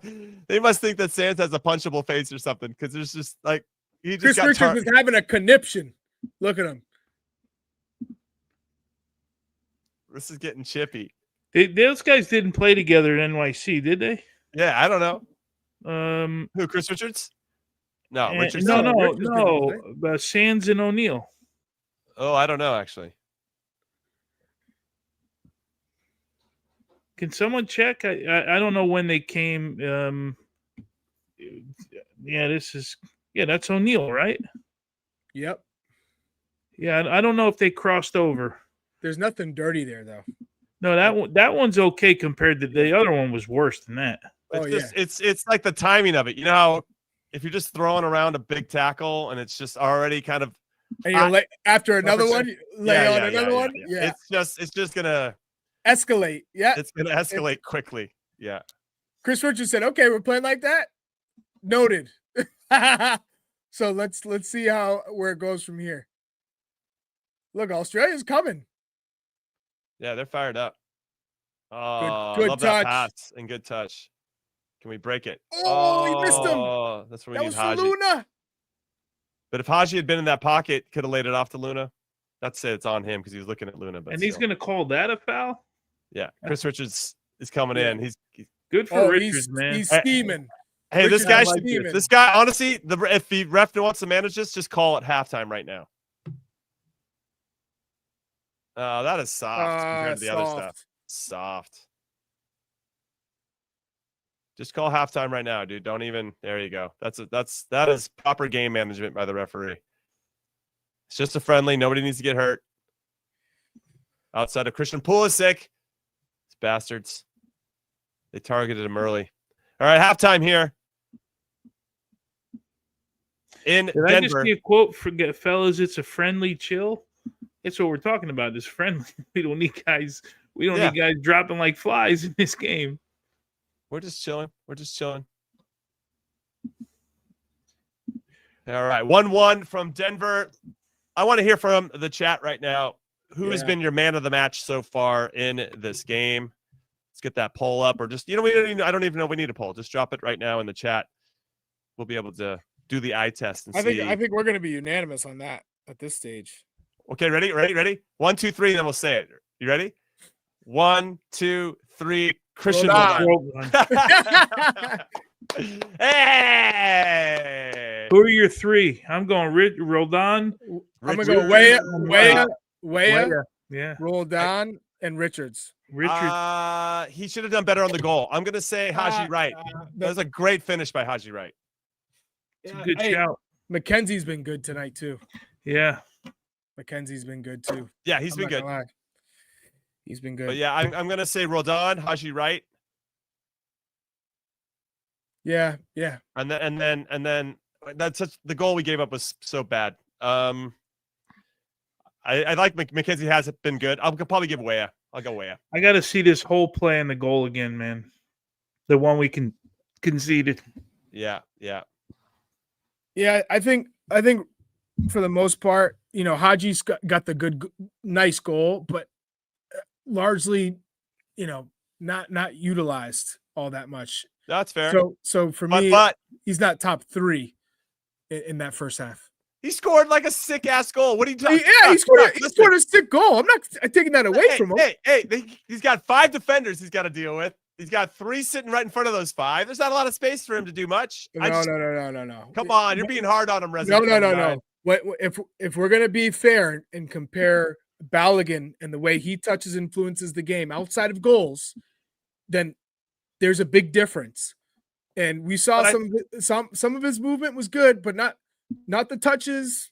Didn't have the same effect that Balogun does when he's checking into seams, receiving the ball, playing off of people. So what I'm trying to tell you is it's a phenomenal goal. It's a great run, great goal. That's what you want your number 9 to do. But there's also part of the number 9 in this day and age that you got to be able to offer some other things to the team. And he wasn't doing it to the effect that Balogun does. That's all I'm saying. And so if we're talking about top 3, sure he gets a nod in terms of being in the positive in that first half. But I think Roldan really made a difference, especially, let's say, after 15 minutes or so in the game. I think maybe he started off a little slow, but he got into it, and he showed from winning the ball, great spots. He was creating. He was trying to get on the end of things. I absolutely loved what I saw from Roldan in this first half. Here's a great photo for everybody. Weah and Weah again getting up and down, good on the ball. He's confident. He's taking shots. He provides width. Weah shows he can play on both sides. That's Wreck-It Roldan from Wreck-It Ralph. Wreck-It Roldan. It's Wreck-It Roldan breaks the internet. That's the same. That's the movie. He's breaking the internet. He was close. If he scores that dink or he scores that beautiful bending ball that catches Matty Ryan, woo! That's awesome. He's been good. He's been good. Yep. All right, we got a question here from C1 Chaos. What's up? Thoughts on Freeman's first half? Who wants little bit quiet, but he had some moments, right? He got over the top a couple times, but still a little bit too quiet in the attacking third of the field. He hasn't really had to defend, right, all that much in this game. Yeah, I would say similar to Weston McKennie. Involved on the goal, the build up to the goal, to find Roldan in the pocket, and Roldan plays that beautiful through ball for Haji, but relatively quiet. And for me, it's because he's high up the pitch, and most of the time he's checking to the ball as if he's got to play with his back to goal. Yeah, Weston's at his best when he sees the game in front of him and he's reading, he's anticipating, he's making late runs where midfielders are ball watching, and next thing you know, he takes off because they're not expecting him from a deep position to make that run and be committed to it. And that's when he really catches a lot of people off guard. Also, on the second balls, because he's so good in the air, he's more involved when he's deeper on long balls, getting in the air, whether it's maybe the second ball that he's getting on. I just think you see more of him when he's deeper from a starting position. He can still get forward. That's what I would preach to him. If I'm Pochettino, I know you love getting forward, but I need you, and the team needs you to start from a deeper role, and you could still have your fun in moments in the game. And I think if anything, you're going to have bigger moments starting from a deeper role when you do get forward. But I think that's one thing. Over these 2 games, we haven't seen enough of Weston. Yeah. I really wanted to see him deeper tonight, more consistently than. But even though Roldan is pushing past them sometimes when they're pressing, I actually think the press has been pretty good.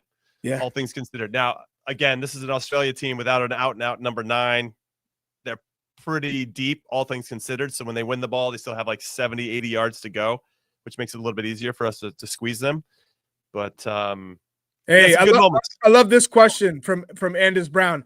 Hey, Anders Brown, always in the comments, always on the show. So I appreciate you in the YouTube. Jimmy, if you played in this match, start of the second half, do you put a tackle in early to send a shot to Australia?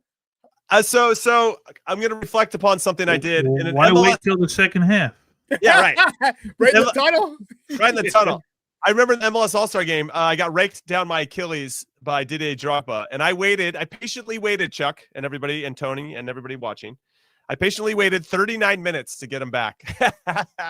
And I crunched him on the sideline. I'm one of the few I think has multiple yellow cards in All-Star games for MLS, which is amazing. But yeah, so that's a long way of me saying that I don't know if I would do it right away, because I feel like the ref's going to be kind of ready to keep it tight, maybe knowing that he lost a little bit of control in the first half. So you want to be really thoughtful about. So how would you play at this moment? You're coming out. You're playing next to Chris Richards. Okay. You're playing right center back right now. Who's my target? Because if You it's my tell me. strike, Don't I don't know. I mean, it didn't seem like the striker was the issue. It's somebody that's a little bit deeper. So for me to get a good shot on that dude, do you need a target? I mean, you're number 10. Yeah, just taken out of the game. Hey, somebody's running his mouth. D'Agostino is the guy who Yeah. Okay. He's No problem. He's Your a striker. 10 just got taken out of the game. Your captain.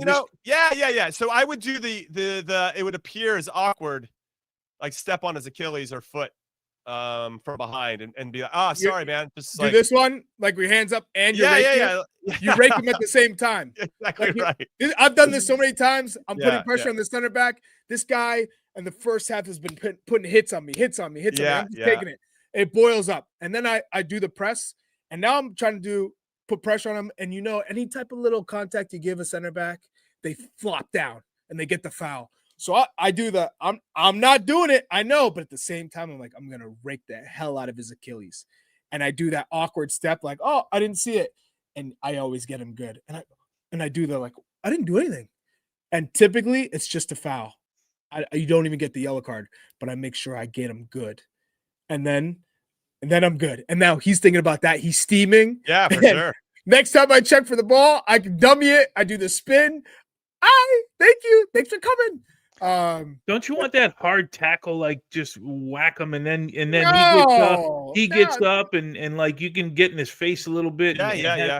That's to start the game. That's like to start the game. Oh, okay. Maybe like first 15, first 20.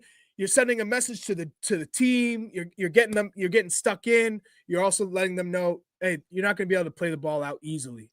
When I press, I'm pressing. I'm not doing the half-ass pressing. I'm going all in. So you get that nice. You line him up on the sideline. You slide in. You knock it out. You try and get him a piece of him too, and you get up quick. And you're like, yeah, that's all good. But I'm talking about it starts to get chippy. That's when the Achilles comes out. That's when you get the raking.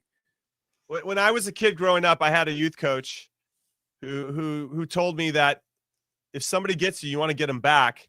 When you get them back, you go and pick them up, right? You pick them up and you do it with a smile.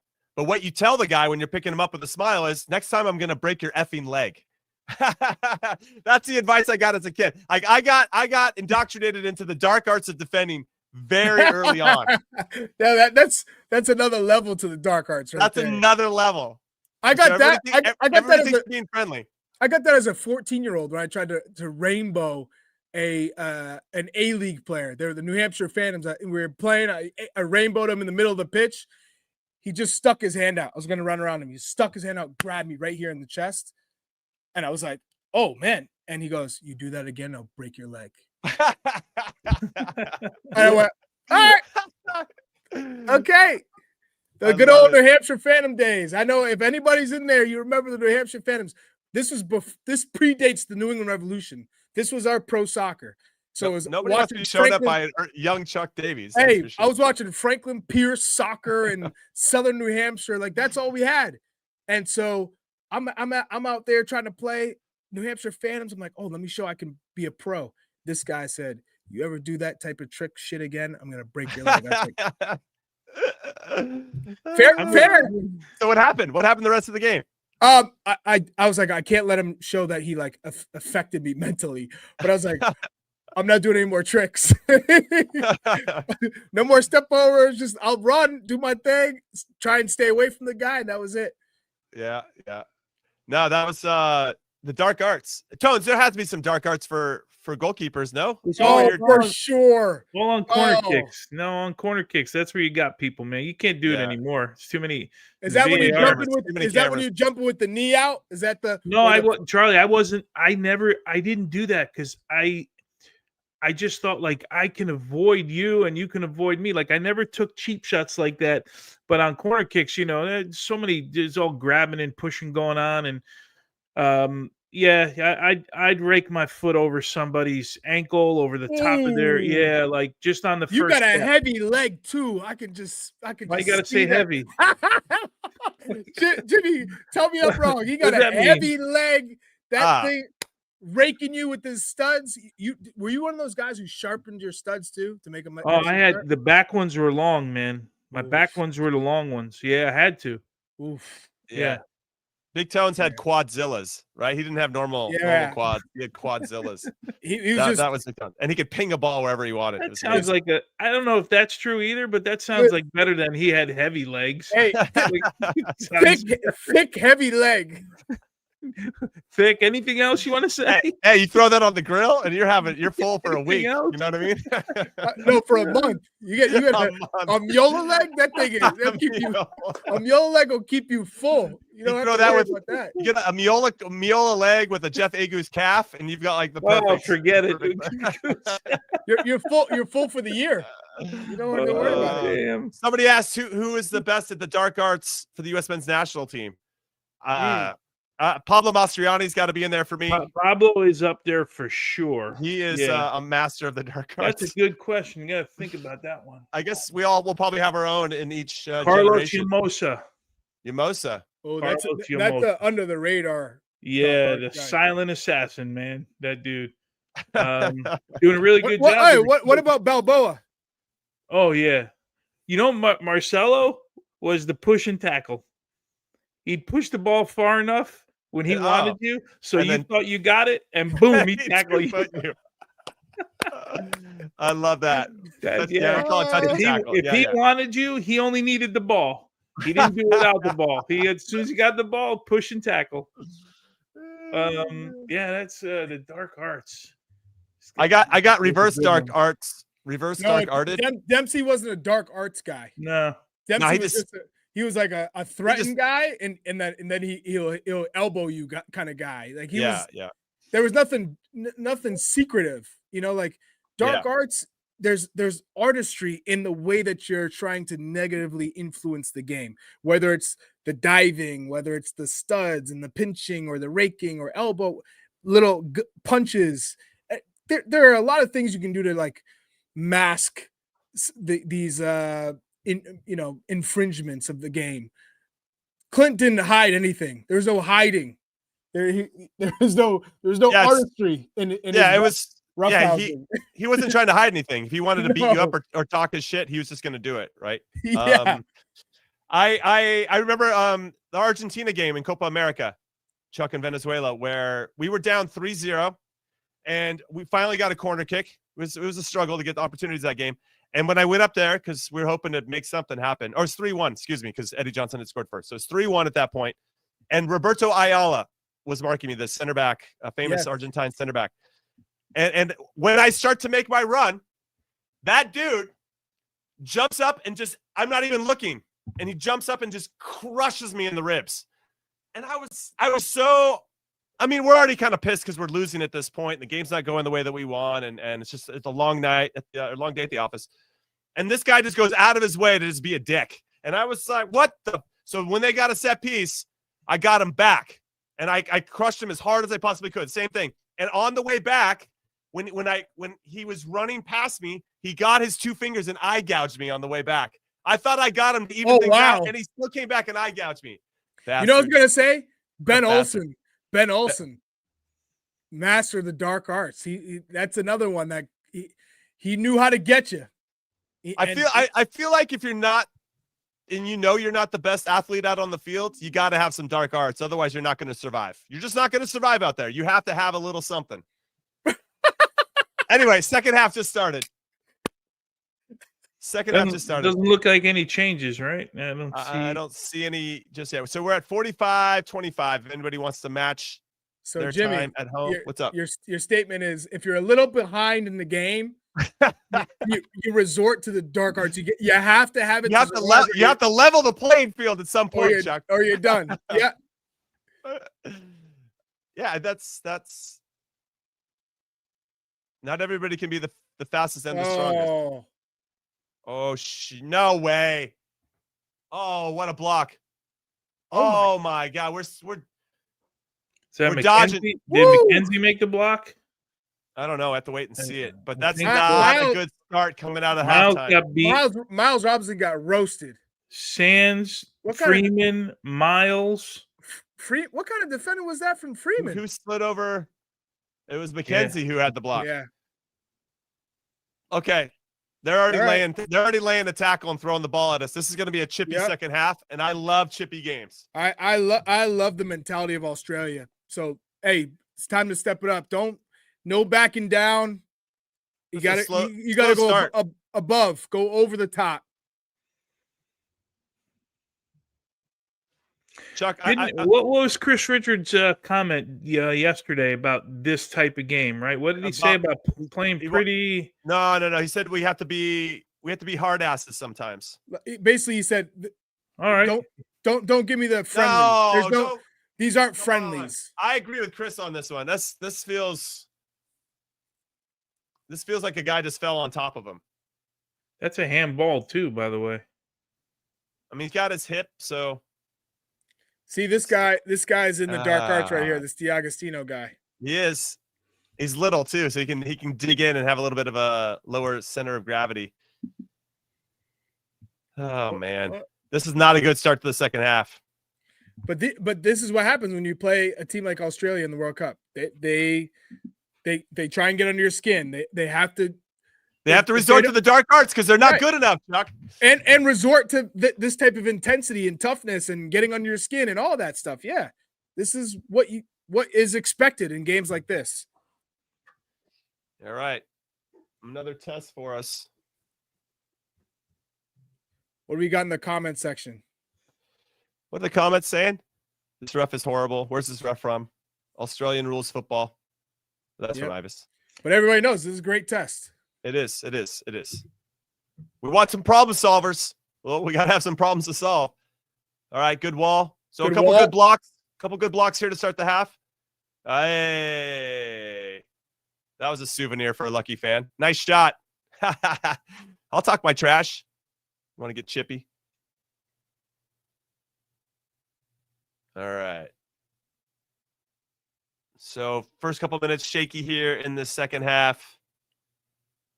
Australia seems to be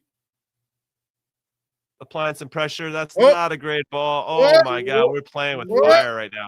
Ooh, it worked out, but it's not recommended. Yeah, holy crap. Man, we are pinned in right now, and we shouldn't be. All right, we got to get a grip of the game. Hey. Yeah, D'Agostino again. Calm this man down. Hey. How much can you let go without giving him a card? Like, it doesn't make sense. He kind of looks like a poor man's Andy Carroll. Well, little tiny Andy Carroll. Jim, he's like 16 inches shorter than him. He's like the mini-me of Andy Carroll. Just a headshot, you mean, right? Exactly. I can't believe you guys just called him Vern Troyer. Troyer. You guys are messed up. Oh yeah, here we go. Okay, Australia's come out with the right kind of energy. I'm trying to think of the right word to politely say they're coming out like bastards. Okay. Like we got to connect passes. Otherwise it's going to be impossible to break these guys down. Mm-hmm.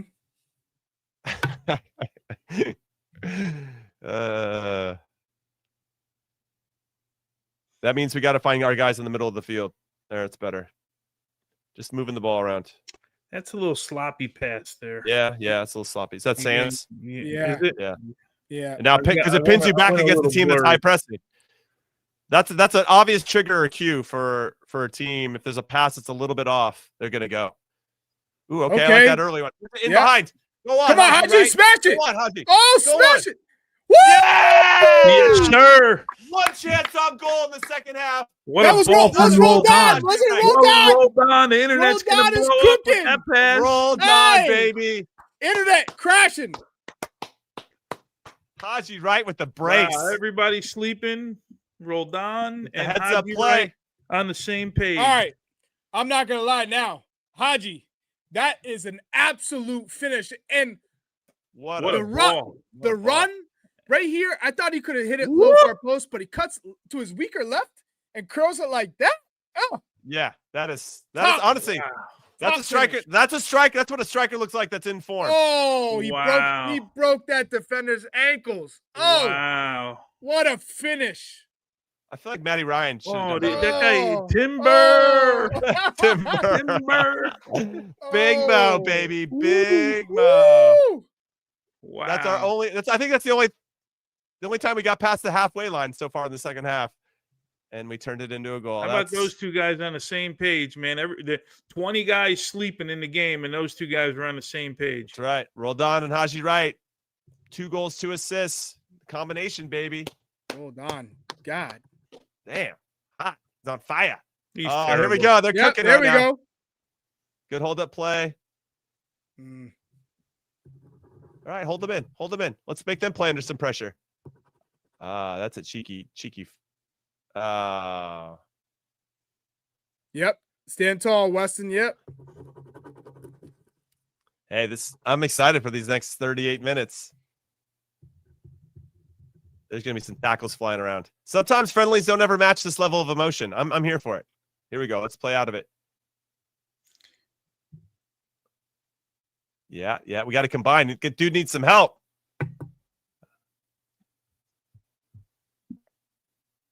Now we got to start talking about subs. Who's coming in? Man, let them play right now. I know, I agree, but I feel like there's probably already been some predetermined subs. I assume we'll see Ajibon. Man, I know you don't want to take out Haji Wright. It's a hot hand. Wright get his hat trick now. Haji Wright, imagine hat trick, baby. That would be awesome. That would be awesome. The man is absolutely in this form of his life. I feel like that pretty much rules out Josh Sargent making the team. You got Balogun, Pepe, Wright. That's kind of my pecking order at the moment. And Ajimon is still at. That's right. Would be the next. Way ahead of Sargent. He sat that guy down.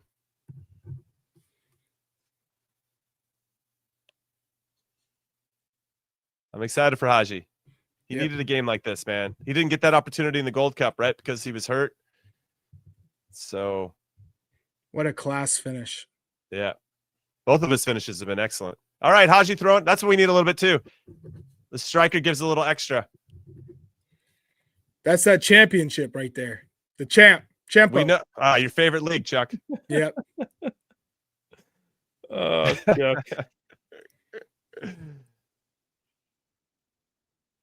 All right, can we oh baby. I could see maybe changing somebody out for Freeman. You could put Way on the other side and Arfson on the other. Who else do we? I don't even know who our subs are. I can't even think about it. You think about the guys that were warming up. So Aiden Morris, Patrick Ajimon, Balogun, and Ream were warming up. So I could see Aiden Morris coming in for Sands. Yeah. You think Ream maybe for Chris Richards just because you don't want to go 180 minutes? Good read by Luna. Go on. Ooh. Yes, what a ball. Oh, I love it. Give it to me. Oh, I love it. More of that, please. Oh, that would have been unbelievable. The little one-touch pass stuff to potentially unlock. Come on, Chris. Let's see it. Good defending. Stand him up. Good 1v1. Keep him there. Keep him there. Make it predictable. Keep him there. Good. That'll do.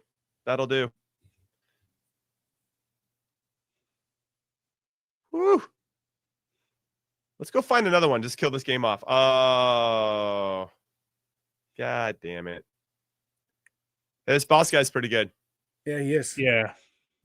He scored the goal. He plays for Feyenoord. It's good. Did someone get a yellow? I think Chris here. Richards, For- he just got megged hard. Well, when you come with your legs in a split position, That guy just brought out some and one stuff. Put it between his legs and stopped running, waiting for the ref to call the foul. All right, let's manage this. Set pieces could determine if we go on to knockout round games. Oh, that's a good ball. That's a good ball, man. Somebody got a deflection on that because it went out for a corner. Andy Carroll's little brother got his head on it, even though he's 5'6". I don't know Little. how tall- You said little. said little. That's right, little brother. Man, the crowd showed up in Colorado tonight, huh? Yeah, it's exciting. Looks great. And I'm guessing it's not Australian based, but I don't know. Come on, Matt. Yes, Good Matt. job. Well Good done. punch. Good not in punch. Commerce City, you're not going to find that many Australians. That's what I'm saying. So this must be a pretty pro-American crowd, right? Looks pretty packed, doesn't it? Yeah, looks good. Yeah, I think your boy Cello was out there hustling.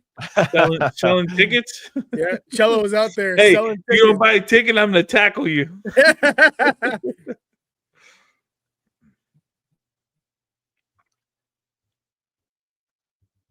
All right. Weston's been quiet though. I feel like we're seeing him right now, and I'm like, hey, what did he? He just says he doesn't have. It's not getting around the ball or getting on the ball that much. It feels like it's going more through Sands, Roldan, and Luna, and Christian when he was in. Good read, Matty Freeze. Good read. You know, Diego Luna, every time he's come in, for the most part, he makes an impact. You know, Yeah. Well, he's definitely an option all the time, right? yeah. He's not afraid of the ball. He wants it. And he'll do the work defensively too. Yeah. Mm-hmm. You know, Pablo talked last year, like when he had his first great season at the club, he said that was the thing. I can never get him to buy into anything. And since he's done that, it's been completely different career for Diego. It's been a different career. Yeah. All right. Some We're subs. going to see Yaz back. We're going to see Iracunda. He's Iracunda's coming in. the Watford kid, right? The young kid. Yeah, he's 18. Scored against Canada. Toure, who was at Rounders too. He shoots from distance, that kid from Watford, all the time, man. Good line there.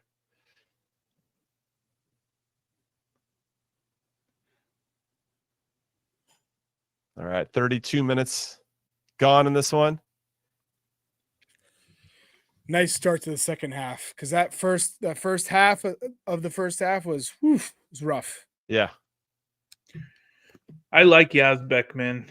And he's had a good year in Nashville. All right, let's see what our build-up play looks like here. I feel like Australia does a really nice job of when they get set and they just make the other team, or that would be us, just play around them. They don't get split. That's why I think the split passes really hurt them in particular. But yeah, the timing of that movement has to be right. Oh, Luna taking a chance. Why not? Good though, and good read by McKenzie to go with the press, right? Like, yeah. And if you give up a foul there, so be it. But I mean, but what I'm saying is he read the press from Luna, right? And then he immediately went, because you know how it stinks, right? If you press and all of a sudden you turn around and nobody's with you. Yeah. No, that's the worst.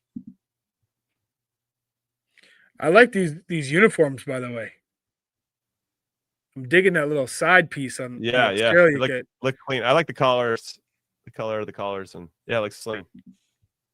Clean. Yeah, I need a double XL for morning footy one day. Yeah, it's a fresh kit. Fresh kit. Torre number 9, yeah. We had 4 changes. I think I've seen 4 changes. We got Tom Bogert from The Athletic now. He has become a teammate of Charlie Davies over at The Athletic. Tommy Scoops coming back on the show. Oh, and he's here. Tommy Scoops. All right, Scoops. Fresh What's off going on, guys? Fresh off of writing a column about himself that I thoroughly enjoyed. How are you, Tommy Scoops?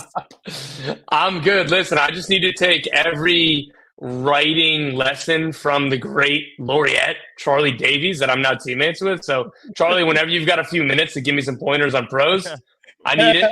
Yeah, Jimmy, I had to write my second why I joined the Athletic article today.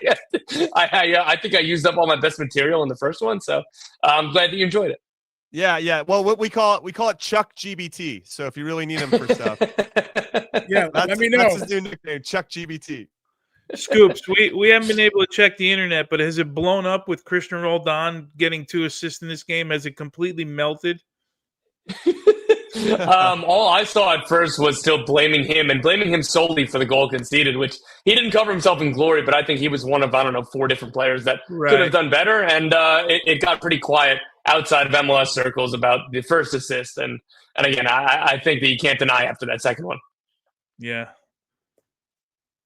Twitter's wondering why no one can get on right now. They're in the main office. They don't know the US is playing.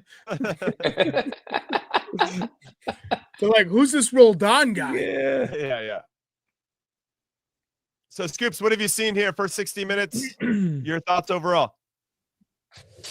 The first 30 or so were bad, pretty bluntly. So what I enjoyed most against Ecuador, beyond some of the individual performances, but kind of throughout the entire team, was both urgent and decisive in good ways. It didn't feel rushed, the performances, but everything felt confident, felt quick, felt like they had a really good handle on how they wanted to play, what they wanted to do, and the sequences they're in. The first 30 minutes were really passive. The first 30 minutes were just blah. I'm looking for words here, but that's all I got. In fairness for the U.S., do you feel like that had more to do with the opponent? Because Australia is clearly sitting in with 5 in the back. They hold a pretty good line so they can squeeze that mid block a little bit, and they got 5-3-2 and not really pushing any number 9 up top when they're set. It just makes it harder to have that same type of flow that I think you're talking about. No, I agree. And I think that's a good point, too, to give Australia credit. We're not the United States isn't just playing in a vacuum. When they play good, bad, or indifferent, there is factors based on the opponent, of course. But I don't know. Again, everything just felt too slow. There are ways where teams can be frustrating defensively, but I don't there was a sequence that still sticks out in my mind. And just because of the tendencies of the players on the pitch, James Sands, he loves to play as a DM in a 4-3-3, and then he splits the center backs, and the center backs go wide, and he kind of comes in like he's a third center back. Well, there's already 3 center backs. There was a sequence where he dropped in between 2 of the 3 center backs to get the ball, and then Pulisic hadn't had a touch for a little while, so he dropped all the way deep, and then it's McKennie, Sands, and Pulisic combining essentially in their own defensive third when there wasn't a lot of pressure on the ball. And I thought that was indicative of really the first 30 minutes of just the lack of spacing and the lack of kind of vertical forward play. And again, you give credit to Australia, but I didn't love how it was going. And I think that really switched around when things got physical, things got intense. It's correlation, not causation for Pulisic going out. I want to be very clear. The pace of play didn't get better because he's out of the game, but that is kind of when it picked up. Again, it's not his fault or because he was off the field then, but that was kind of when it really picked up. All right. Appreciate all that insight. 3 subs being changed or being made right now, I should say. Tanner Tessman comes in for James Sands. We have Balogun coming in for Haji Wright. And then we have Brendan Aronson coming in for Tim Weah. And he's playing the left wing back spot. So a little audition for Brendan Aronson in a new position. And Tones, you're on mute if you were looking to hop in. I'm not anymore. Interesting move here for him. And remember, Pochettino's the one who said at the beginning about Brendan Aronson a couple of months ago where I was having fun, huh? I can't be watching the game. He's doing this stuff.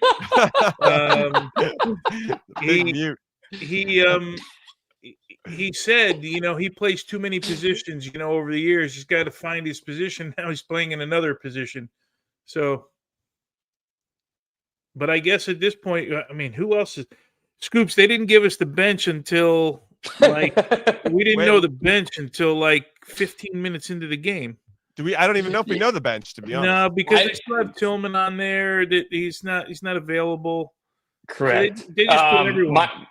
My colleagues, Paul Tenorio and Harry Bushnell, like we were talking about that. Like, hey, did you guys get like the official bench? And they were like, no. Like, let me see if I can see who's there out there right now. It's like, oh, it looks like Malik Tillman's in sweatpants. Like, let me just double check that he's not available.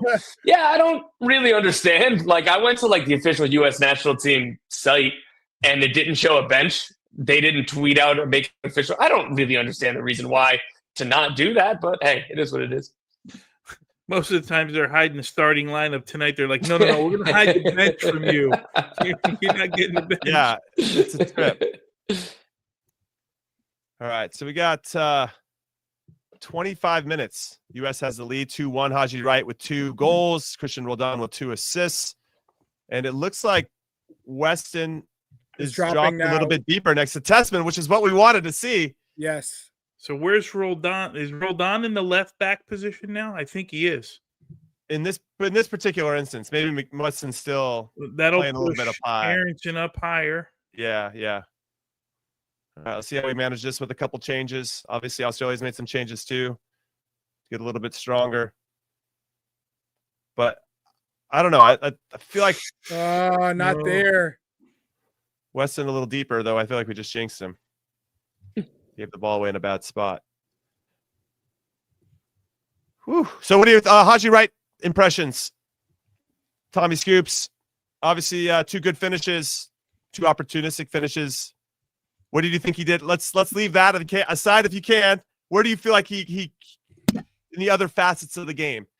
Do you feel like he helped himself outside of the goals? Yeah, he doesn't have the same exact explosiveness as Balogun, but I think his hold-up play has been good. Like the physical aspect of what you get for Haji Wright has been good. I will say I feel a little silly. Before the game, I was harping everywhere of, I want to see Balogun start again. I know that Haji Wright probably deserves to get a run into. He probably deserves an audition, but how many months are we out from the World Cup? Balogun's playing really well. I want to see continuity. I want to see him with Pulisic. Well, Haji Wright comes in and I don't know. You guys tell me if you think he's looked better than Balogun last game. I don't know. They've been pretty similar in terms of product, right? Like you got 2 goals from Haji Wright. But again, this has been a really, really good performance. And this is kind of why Pochettino has started him so that you can get these data points and you can get these opportunities for other players. And again, it's finally a good problem to have rather than us asking each other, hey, who's going to score at the center forward spot? Now we've got 2 players scoring this window and things are looking good. Yeah, when Pepe comes back, obviously – he's right in the mix as well. So it's a good problem to have. Yeah, it's a little formation change that I feel like we're starting to adapt to and get better at and getting more confident with. We got our number 9 situation sorted out. We're trying to figure out who our center backs are going to be. Our midfield seems as strong as ever because we've actually had to lose one so we could play this. I guess Jedi Robinson would be the big takeaway. Okay, how healthy is he and when can he come back? Because we need him. Man, I'm not. I agree with you there. Brendan Aronson in those positions right there. Oh, what a ball! Good ball. Let's go. Take him 1-on-1. Good running too by Flo to find that gap. Good. Keep the rock moving. Give it to Roldan. Oh no, we jinxed him. We jinxed him. Maybe not there. I'm saying, Christian, I'm sorry. I apologize. I completely jinxed you there. All right, let's see. I don't think this Australia team's good enough to play out of a tough press, an organized press. I agree. Let's see if we can keep them trapped here. Okay, maybe I'm wrong. 2 jinxes in a row. Are we surprised that Richards is still going this long? Well, seeing how he's 13 years younger than Tim Ream. I get it. He still has a club that's watching one of their young stars now play. Play 2 friendlies. So it would be him and Freeze, right? Obviously, doesn't matter for him, but they're the only 2, right, to have gone all of them so far. That's right.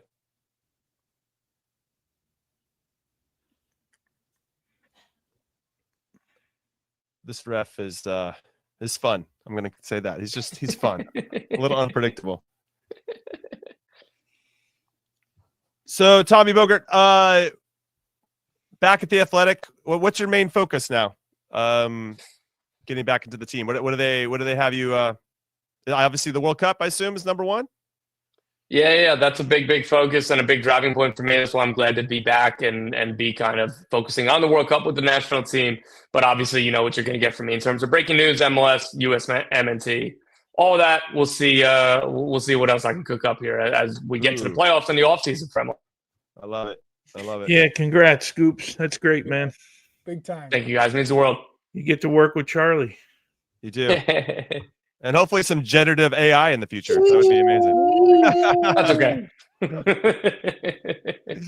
I heard he's a terrific. He's up there with Matt Doyle, generative AI. Top columnist. These feel like they're too inside. Everybody's got to follow each other on the social medias. Bradley knows, though. Bradley knows. All right, last 19 minutes. Chuck, coming to you. What do you want to see from the team here in the last 19 minutes? Because we talk about game management a lot, which is a really important art form that I don't think gets discussed as much as it should. Yeah, I think when we're talking about building out of the back and keeping possession, just being in the attacking half and knowing that they're just playing direct. So anticipate, we can't have balls like that. Of course, that's not. I blame the altitude.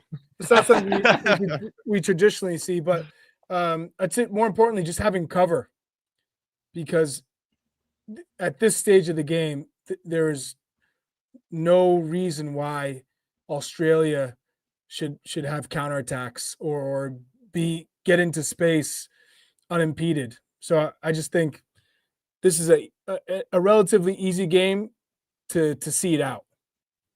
All right. Well, appreciate that. Scoops, last one from me.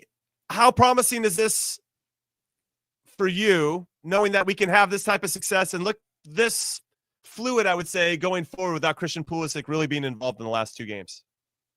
Yeah, it's definitely a good data point. It's definitely a good sign. It's not something that I want to rely on for this team moving forward because I want to see Pulisic playing as many minutes as possible. But it's definitely better than not to be able to put a couple of these goals in and have a couple of these really promising attacks and other outlets to go forward. And Diego Luna is somebody who I've liked really off the bench today too. So that helps with the creative hub. And again, when the forwards are firing, that makes everything else easy. Tommy Scoops, everybody. Give him some love well in done, Tom. the chat. We appreciate you. Keep up the good work and congrats you guys on joining the Athletic for the second time. Tommy Scoops. Yeah. Tones, same question to you that I asked of Chuck. What do you want to see here in the last 17 minutes? A little bit cleaner right now. I want to see a little bit cleaner and find a way to kill the game off, right? And sometimes you kill the game off by being really resilient defensively, and sometimes you kill the game off by getting a third goal. Right. Or just by having good possession, right? Yeah. And not getting sloppy, to your point. Yeah, just kill the game and take whatever chance you get on either side of the ball to make a play. Yeah, I'm looking at the center backs right now where they're pushing to hold our line. We don't want to be too deep, and obviously we don't want to be too high where there's a little bit of room to sneak in behind us. And I'm okay with it where it is. But yeah, game management is such a skill, and understanding the right decisions at the right time, given the situation. And that takes a lot of repetition and understanding and being together as a group and trusting each other, which is all the things that we know Mauricio Pochettino is Well done, Wes. implementing. All right. Can we play out of it now? So we've gotten one, but we've played backwards from there. Can we draw a foul? That's another good way to kill the game off. Not to say we're trying to look to kill it off. We still have plenty of time left, but these little decisions little tiny decisions make a big difference down the line. We got to stretch Australia a little bit so we can play between the lines.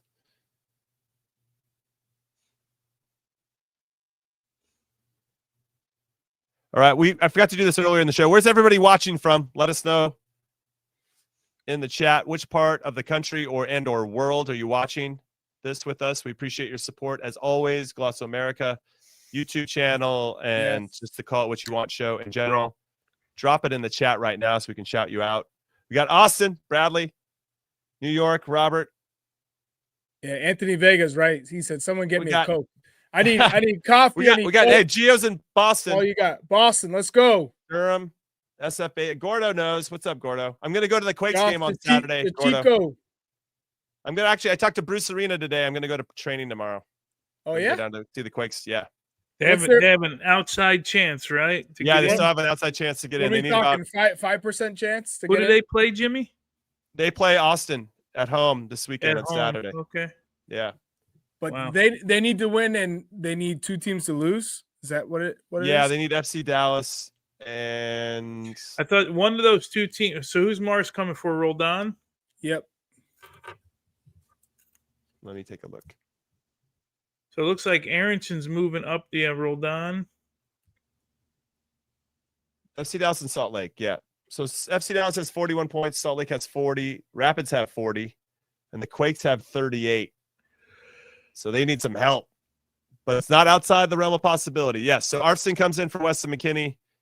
And Aiden Morris comes in for Roldan. This moves Arston wide and Cincinnati, St. Louis, Orlando. Sorry, keep going, Tones. yeah, I'm looking. Arston's on the left now, obviously, and it looks like Arrington moved in one of the 2 10s. So it's him and Luna. All right. Yeah, that makes sense. We got Ann Arbor, Michigan. Shout out to David. New Jersey, Delaware, home of the TST champs. What's up, Jeremy? Alabama, Albuquerque, Tucson, okay. Pasadena. Johnny Marr, which part of Pasadena? I grew up in Temple City, not too far from Pasadena. Malaysia. Wait, there's somebody from the Gold. Evan's from the Gold Coast, Australia. What's up, Evan? What time is it there? WAG is Mill Valley. It's not too far from where I am now. Buenos Aires, little BA. James, where are you in BA? Who do you support? Are you Reber or are you Boca? It's a really important question. Don't get that one wrong. Yeah, he's gonna give you another team though. He's gonna give me yeah. He's gonna give me like Independiente or Estudiantes. San Lorenzo, Bakersfield. Oh, shout out to Oildale. By the way, I used to play so many games at Kern County Soccer Park back in the day. No way. Steven grew up in Temple City. What's up? East St. Louis, baby. Corvallis. Everybody's hanging. Only 12:43, Evan. Perfect time to watch a game. Oklahoma City. Oklahoma City. Woodlands. North Pass. All right. Not too far from me. I'm in Stillwater, Oklahoma tonight. That's where I'm at. Oh, are you? I didn't know that. Right on. Just visiting. Watching Aiden. Just visiting the boy. They got not much going on, but I had a couple days, and I'm like, let me go check out the boy. It's good dad of the year type stuff there. Come on, give forward. All right, go on, Miles. We got 12 minutes left of this one. I'm feeling good where we are right now. Yeah, that's a good. Aiden Morris, I think, and Tessman in there can lock that space down. A fresh Aiden Morris. Tessman's a big boy, huh? Yeah. I think he's bigger than people think he is. What he's like your size, Jimmy, or bigger? He might be taller. He's my size. He's 6'2". Yeah, same. He looks a little broader than I ever was, though. Oh, come on! What a touch! Come on, Brendan. Oh, take it with the right. Oh, what a ball! Oh. Hey, what a pass and what a run by Diego Luna. So unfortunate. Keep the rock moving. Keep it moving.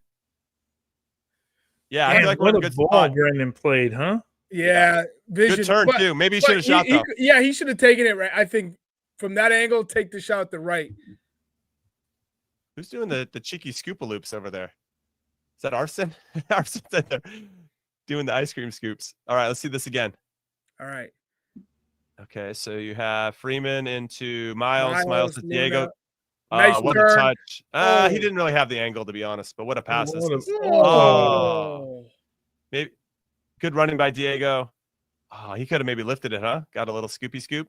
Top pass from Brendan. God. Yeah, that's pretty between big the legs. pass, really man. nice. Really nice. Take your time, Freeze. Yes. Bring them up. All right. Make them work. Yeah, I feel like we've gotten a grip of the game. which is nice because I don't feel like we had much of it in the second half, even with the goal. Good ball by Chris Richards. What a touch by Luna. Now Brendan can run at him. Run at him, baby. This is where he's at his best. Oh. Hey, by the way, Balogun makes a thankless run, which draws the center back out, which actually gives Diego Luna a little bit more space. I like that. The little details, man. I love that about his game. Yeah, you can see it here. Luna, watch Balogun's running here on the replay. Off the back shoulder of the center back, then just goes. Look at that change of speed, and that opens up a little bit more space for Luna to maybe get a shot off.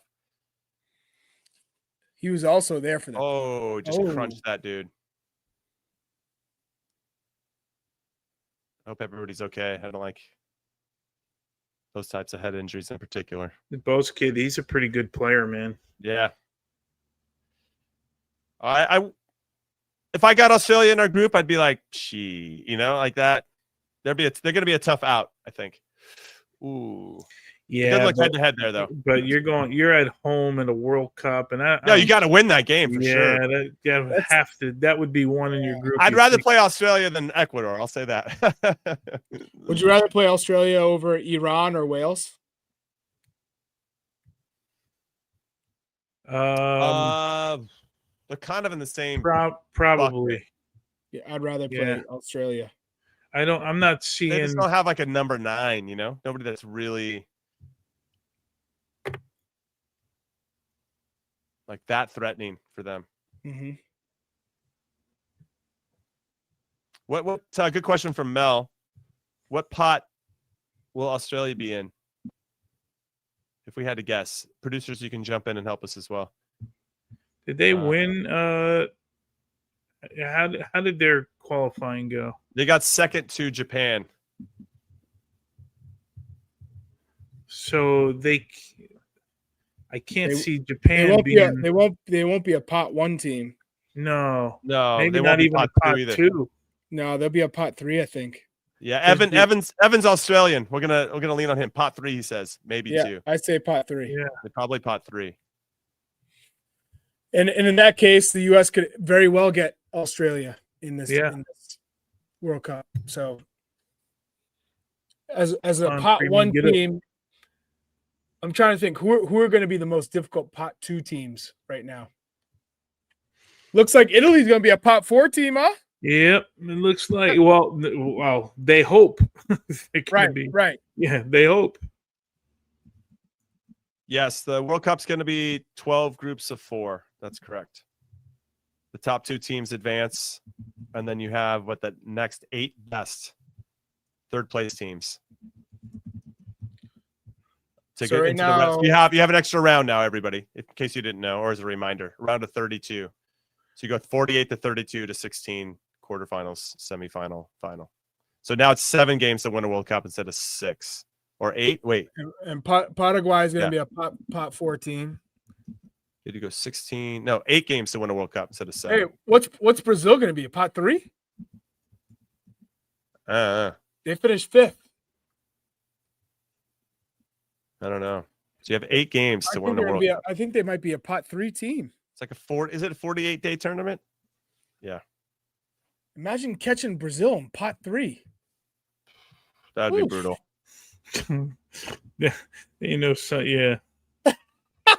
Someone ain't on your side. Yeah. That's exactly it. Yeah, exactly. Yeah, somebody's going to get stung with. I assume. So, hey, Netherlands could be a pot 4 team. I assume you're going to get pot 3, pot 4. Croatia. Out of 12 groups, there's going to be at least 2 groups of death, like 2 proper groups of death, with these teams being in pot 3 and pot 4. This quick, Balogun now down, huh? The World Cup draw is on December 5th, and I think it's been moved from Las Vegas to DC. Yeah. So. Yeah, this quick search is saying that Brazil, Argentina, France, and England look like they could go to pot 1. Pot 2, though, could Germany, Spain, Croatia, and Norway. Oh my God. Pot 3 teams like Wales, Iran, Serbia, Morocco, Japan.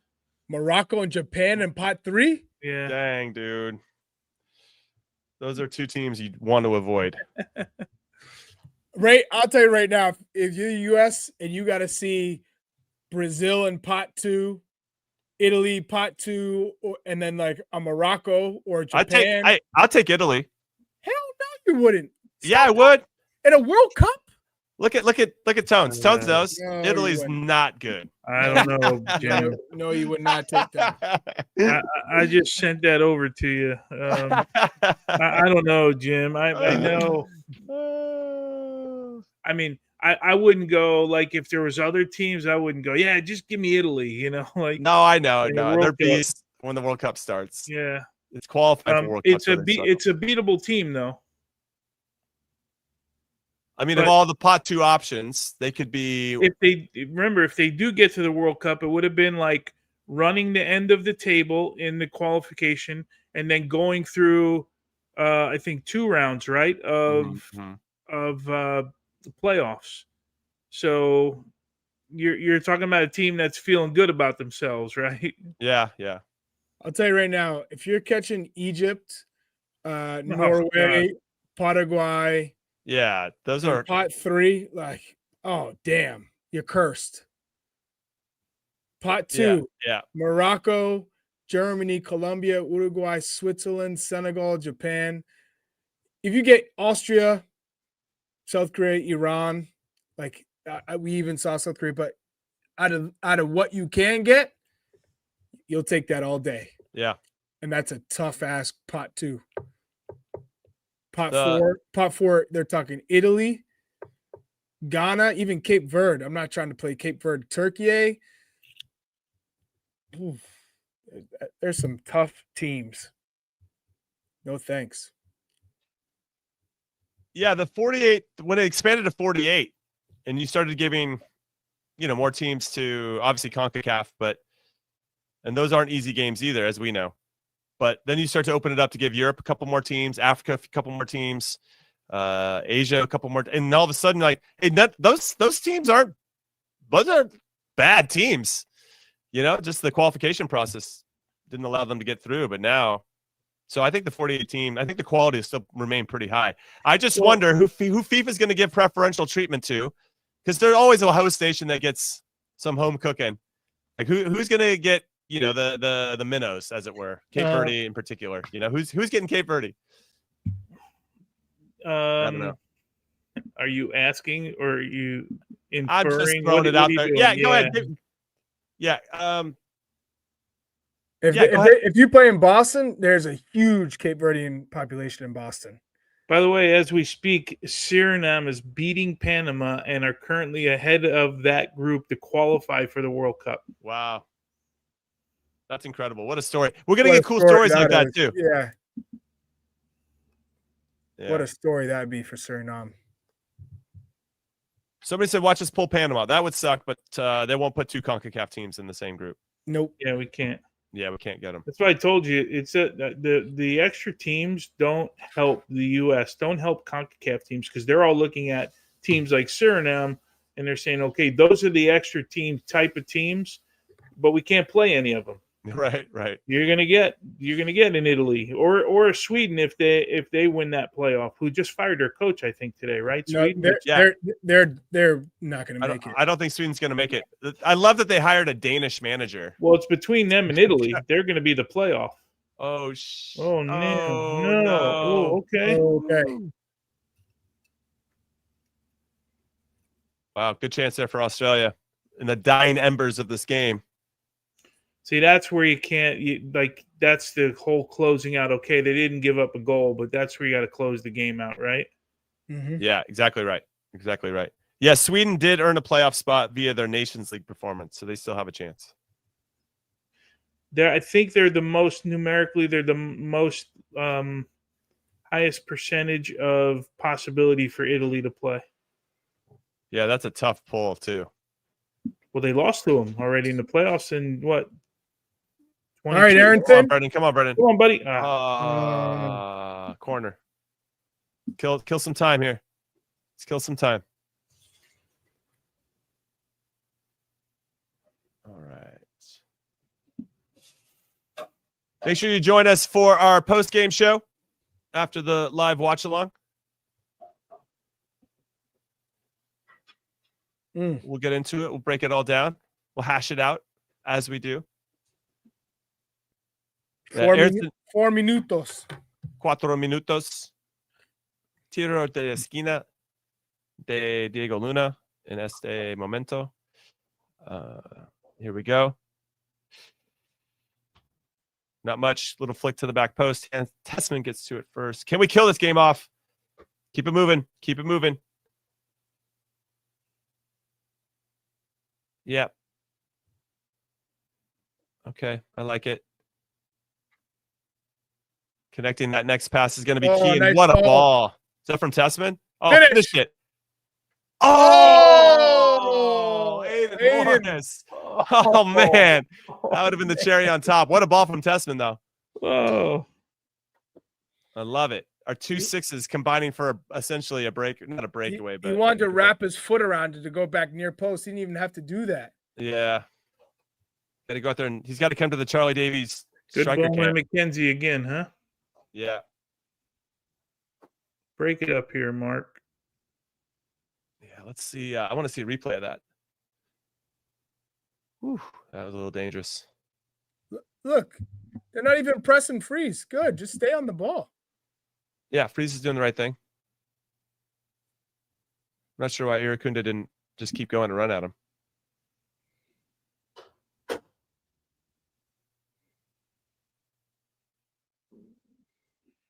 All right, 2 minutes left in this one. Commerce City, Colorado, in the altitude, coming back from a goal down to lead this one 2-1. Haji Wright with 2 goals. Diego Luna. Christian Roldan with 2 assists. Line. Good line. Mm-hmm. All right, here's the chance. Tessman with a really good outside of the What a foot ball. pass. Morris with a nice cut. Right What here. a touch. Curl it. Oh. Oh, he doesn't have to go back around. He could have just slotted it. Just slot that far post.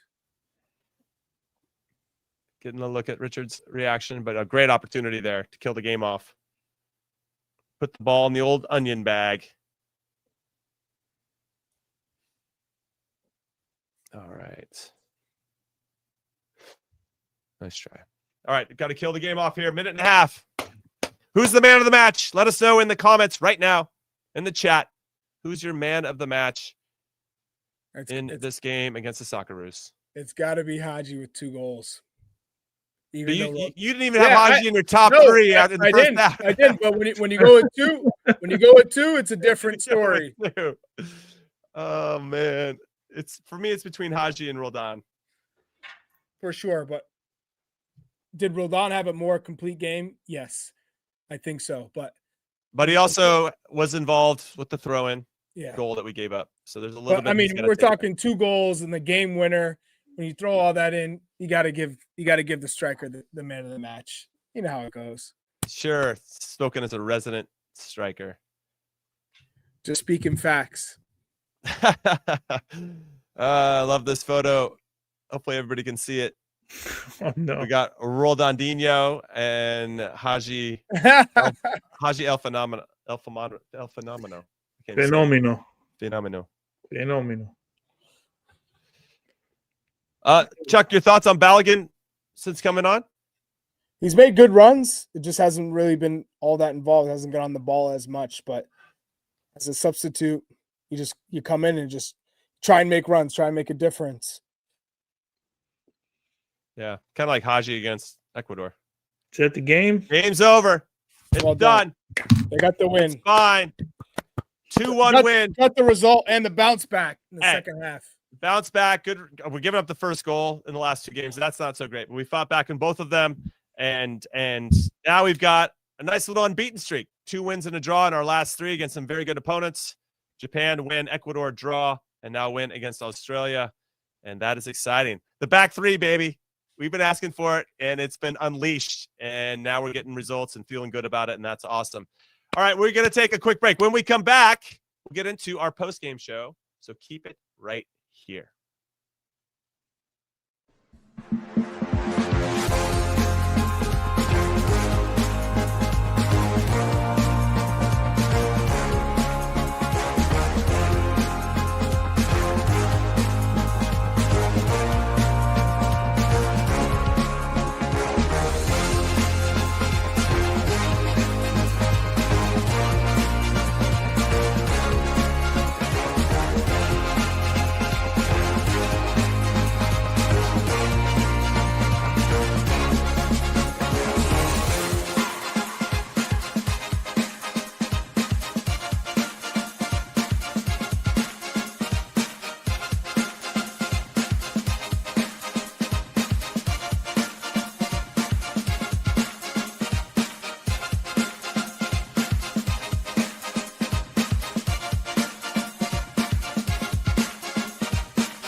Hi, hello, and welcome to your favorite Average to Good podcast. Call it what you want. And this is our post-game show for the U.S.'s big come from behind win over Australia, 2-1. Haji Wright with 2 goals. Christian Roldan with 2 assists.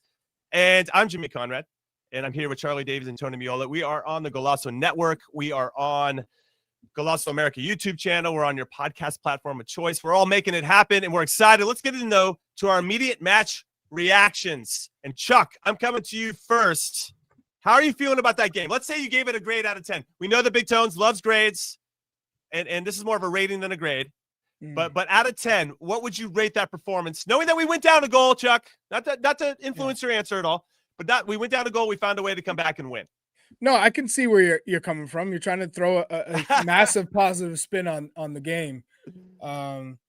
Ultimately, Christian Pulisic goes out in the 28th minute injured. Not something you want to see. Hopefully, it's just a knock, or he aggravated something, but not something that's going to keep him out past this weekend, if he can't even play this weekend. But I would say it was like a 7.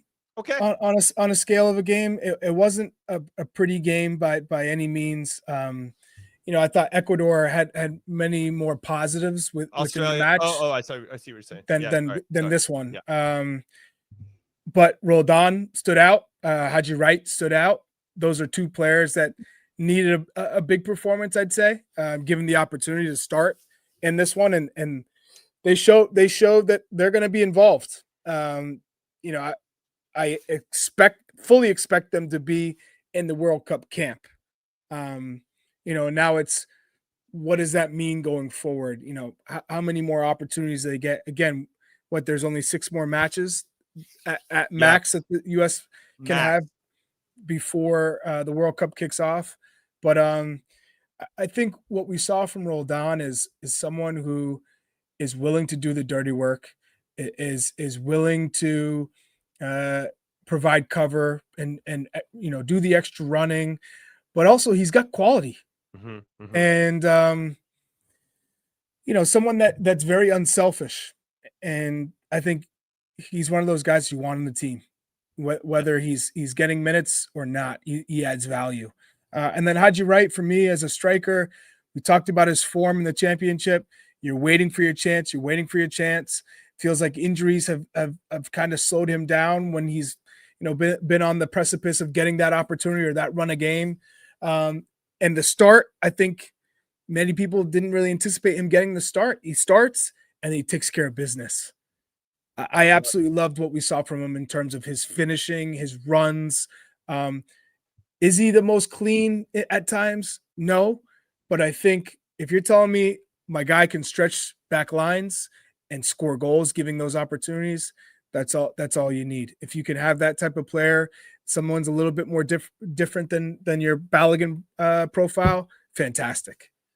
All right, I'm going to say the starting 11, and then Tones, I want to get your rating on this too, just to kind of give everybody some context about what we saw. You had Matt Freese in goal, Miles Robinson, Chris Richards, and Mark McKenzie were the starters. They played the full 90 minutes. Tim Ream did not come on. I think it was a big opportunity for that back line and those players to kind of take on more responsibility without Tim back there. You had Freeman playing the right wing back. We were in a 3-4-3 ultimately. You had Tim Weah playing left wing back. You had James Sands and Christian Roldan. Bit of a surprise having both of those guys start in the 6s. And then you had Weston McKennie and Christian Pulisic kind of playing those hybrid 8-10 roles. And then Haji Wright up top, who scored 2 tonight. Roldan had the 2 assists. Some good build-up play. Some smart build-up play, I should say. So with that, I should say that Christian Pulisic came out. Charlie alluded to it in the 28th minute. It looked like a knee thing, maybe an ankle. We don't really know. We're going to get more information, hopefully, as the show goes along. But anyway, I just want to get that out there, give some context to the starting 11. Tones, where are you on your rating? How pleased were you with the performance? Yeah, pleased because you're down and you find a way to come back and win and eventually close the game out. Okay, there were some moments where you're a little bit nervy, but pleased from that standpoint for sure. Because I told you, I looked at this as second game of the World Cup. You had a draw. You're playing a team. You're at home, and you need to pick up 3 points. So kind of mission accomplished with all of that. It wasn't as free-flowing as the Ecuador game, but I also don't think that Australia allowed it to be that way. They weren't going to allow that type of game. So then you got to find a way to win a game another way.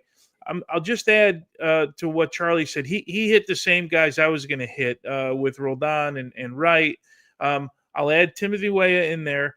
And I really, really am starting to not like, but love what Chris Richards means to the team. We knew he was a good player, but what we saw over the last 2 games, I think for the first time, where he's that center back that's in your face, that'll go after the referee, that will go after an opponent and feel confident, right? Like he's the guy screaming on the field. And how long have we yelled about, we don't have that guy? We've been talking about, like, we don't have that type of leader in the group. And I love that part. Look, it's clear he can play. We know that, right? But sometimes guys can play, but they're just quiet guys. But in that part of the field, I've been on this show with you guys, I think, a year or maybe longer. And I can't count the number of times we said, who's our leader? Who's the guy? Right, Tyler Adams has been a little bit of that guy, right? But he's not been available all that much. Chris Richards, to me, is turning into that guy, and I love to see it, man. I love the personality he has. Yeah, I was impressed with him and his presence. Right, we talk about presence and communication. I see it in the little things. How's our line? Are we too deep? Are we too high? I thought our line was very good tonight, and the goal that we gave up for those that didn't get to see the game was off a throw-in where we just had a couple guys shut off and maybe wait for somebody else to make the play as opposed to just making the play themselves, which included Chris Richards. So that's something that, right, where you see the communication. We got to just these little things. A throw-in might not feel like a big deal, but it ends up being a really big deal when they score first against a team that likes to sit back. And what's your rating? I would say 7 out of 10. I really like that one. I like 7 out of 10. Yeah. Against an Australia team, and Tony nailed it, against who like to be choppy, who don't like you to set up and find a rhythm and get a tempo. And we, in pockets of time throughout each half, we did find a little bit of it, but ultimately they do a nice job of just keeping everything on the peripheral. That it's not allowing you to split them and split their lines. And when we did, it's when we got our first goal, which was a really well taken goal and a good play. Weston McKennie actually was a little bit deeper, and I don't want to see him a little bit deeper. I thought we'd see him in Tessman tonight. Didn't happen, but he has a nice little split pass to Roldan, who catches it on the move, and then he plays in a split pass to Haji Wright, who does all the rest, and it's a really good goal. The second one for us, again, I just want to catch up everybody that maybe didn't see it, is just listening to us. There was a foul on the sideline in our half of the field. Roldan puts it down, hits a long ball to Haji Wright, who has a well-timed run. He does the rest, cuts the guy up, and slots it to the back post. Really well-taken goal as well, but a little bit different of a build-up, I should say. Just more of like a heads-up play where 2 guys were being alert. And those are the plays that are going to make a difference as well. So we talked about this game going in, Chuck, in the preview in particular, and I'll come back to you on this, where this was a good audition for us to solve different types of problems than maybe what we saw against Ecuador. And I like that we had the character to fight through some adversity, not only being down a goal, but also losing Christian Pulisic. He goes out with an injury. Diego Luna comes in. How much of an impact can he have, right? So it's like the next man up type mentality. And I feel like this team is really starting to come together in the right way. And now it's leading to getting good goals, getting good results, managing the game in a proper way. So lots to be excited about, but overall, there's still some elements that could be better. So it's 7 out of 10 for me. Yeah, I'm curious what you guys think, too, about Timothy Weah picking up the slack for Anthony Robinson, because we've seen Max Arfson now have a run of games there. And tonight, Pochettino said, you know what, I'm gonna start Timothy Weah there. And for me, he's been one of the most consistent national team players for a long time now. And no matter what position he plays, he uses his pace. He's confident. He runs at players 1v1. He's not afraid to take chances from outside the box. So I thought he also had a solid performance tonight. Yeah. Go ahead, I was Jim. going to say really quick, what I like about Weah is how comfortable he looks under pressure, like in build-up. There's some players that just can't handle somebody running at them hard to close them down. Even if they're in a good body position and they got their arm out and they've created that kind of physical space that they need to hold off that hard, aggressive challenge, that dude just absorbs all of it, stays cool and calm, and plays out of it. And that is going to help us so much. And he did it a couple times tonight. And I was like, God damn, this Tim Weah guy is unreal at this. And so, yeah, that's a quality of his that doesn't come up on a stat sheet, isn't part of XG or any of that crap. It's just a really powerful tool that he can have that helps the team get out of some tough situations. So I ultimately wanted to piggyback on what you said, Chuck, because he does a lot of little things that I don't think maybe get all the flowers that he should. Anyway, Tones, go ahead. Yeah, and I think that if we're just talking, Anthony Robinson and Tim Weah, they would play tactically in the same position, but I think they're going to be asked to play that position two completely different ways, right? Where Timothy Weah is going to be a guy, they want him as high as they can get him up the field, as many opportunities for him to go 1v1 against somebody. We know he loves to cut in on that right foot and shoot from distance, which he does very, very well. Had a decent shot tonight, not a superb one, but Anthony Robinson would be asked to probably do it like he's always done it, from a little bit deeper, pick your times to get forward, and just constantly up and down the left side of the field. So I love that there's another option there. I imagine that also would translate on the right side if it was for Serginho Dest, maybe, right? That he would be able to do it from that position.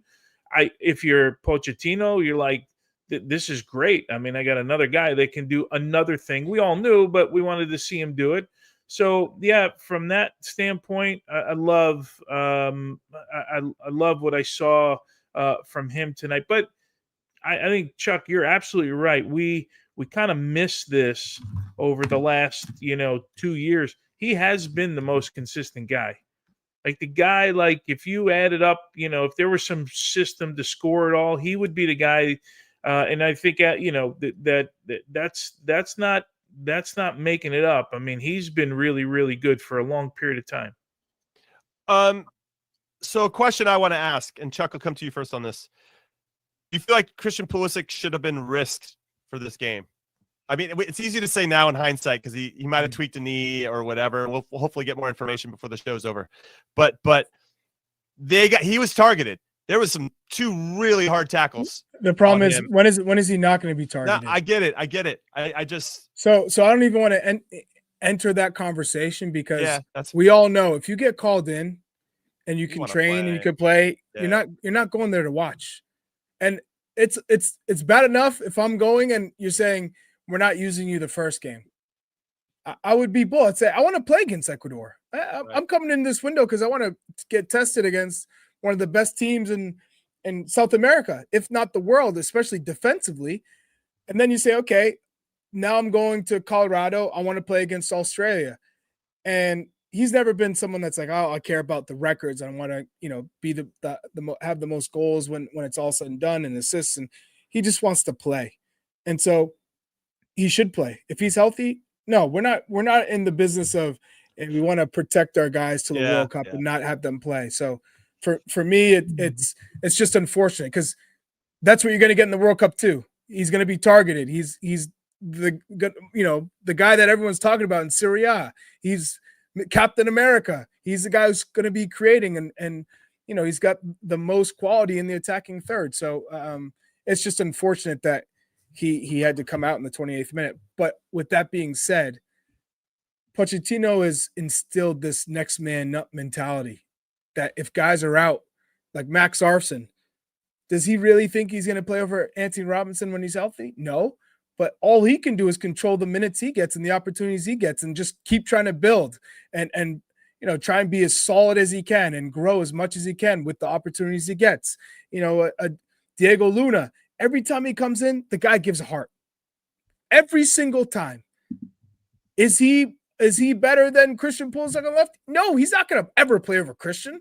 But if Christian's injured, if Christian's suspended, guess what? He's the guy who's going to have his hand up, ready to go, roll up his sleeves. You need those kind of guys in your team. He came in the 28th minute and he held his own. He impacted the game. He got touches. He worked his butt off. That's what you want. And that type of mentality grows within the team. You can see that. So I like how Pochettino has done that for certain players, giving them opportunities. Freeman maybe didn't make the most of his performance tonight, his opportunity, but he's been around for a while as a young player with relatively no international experience. And now he feels like he belongs. And on his day, he shows he has the quality. I think Sands disappointed. He'd be disappointed with himself today. Gave away a couple of balls that under no pressure. Timing wasn't there. You could tell that he's grown just in the way that he moves. He doesn't look shy or someone who's not ready for it, but he just didn't have the performance you need to get another call back to be front of mind for Pochettino. So unfortunate for him, but I think a lot of the new players who came into this camp definitely gave Pochettino something to think about.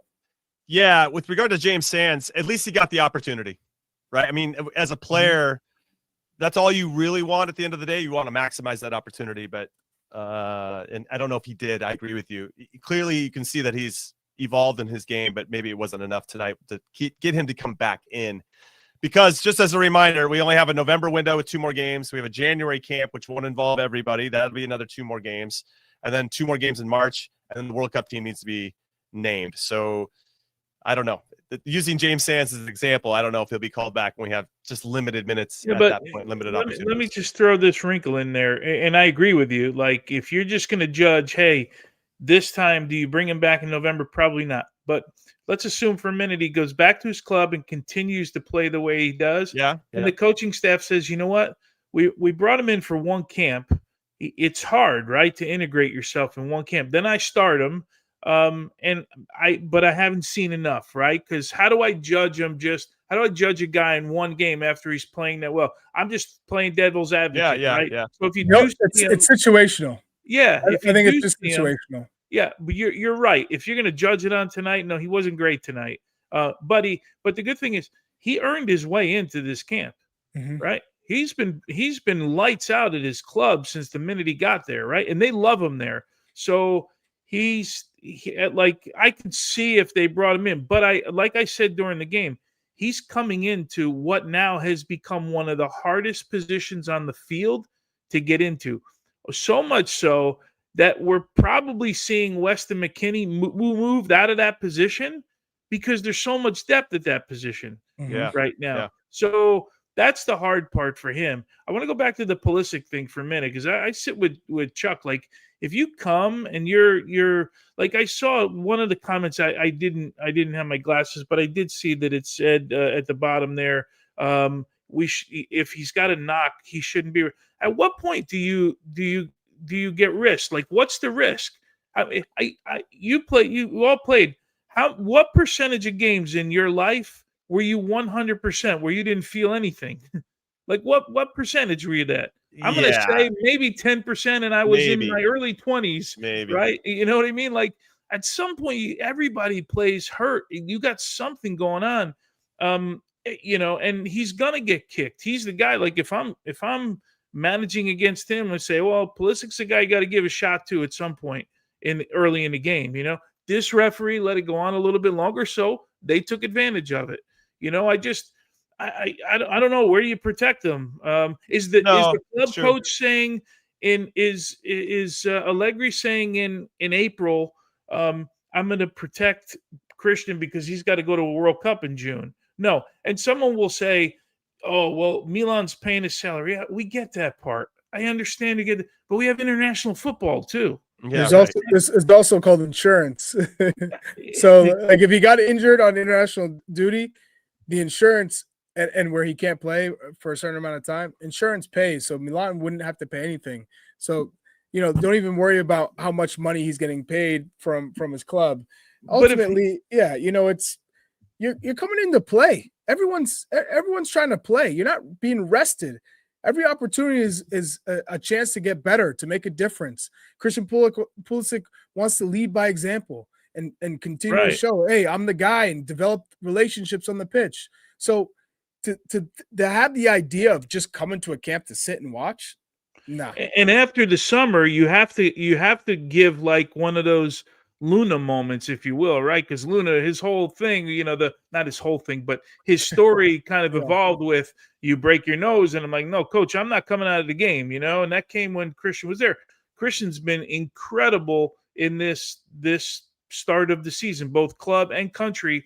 So I don't know that Pochettino was risking him and putting him in danger. Yeah, I just throwing it out there to conversation. No, I know. Yeah. All things considered. I I didn't know that Chuck was an insurance agent as well. So Chuck, I'm learning more about you every day.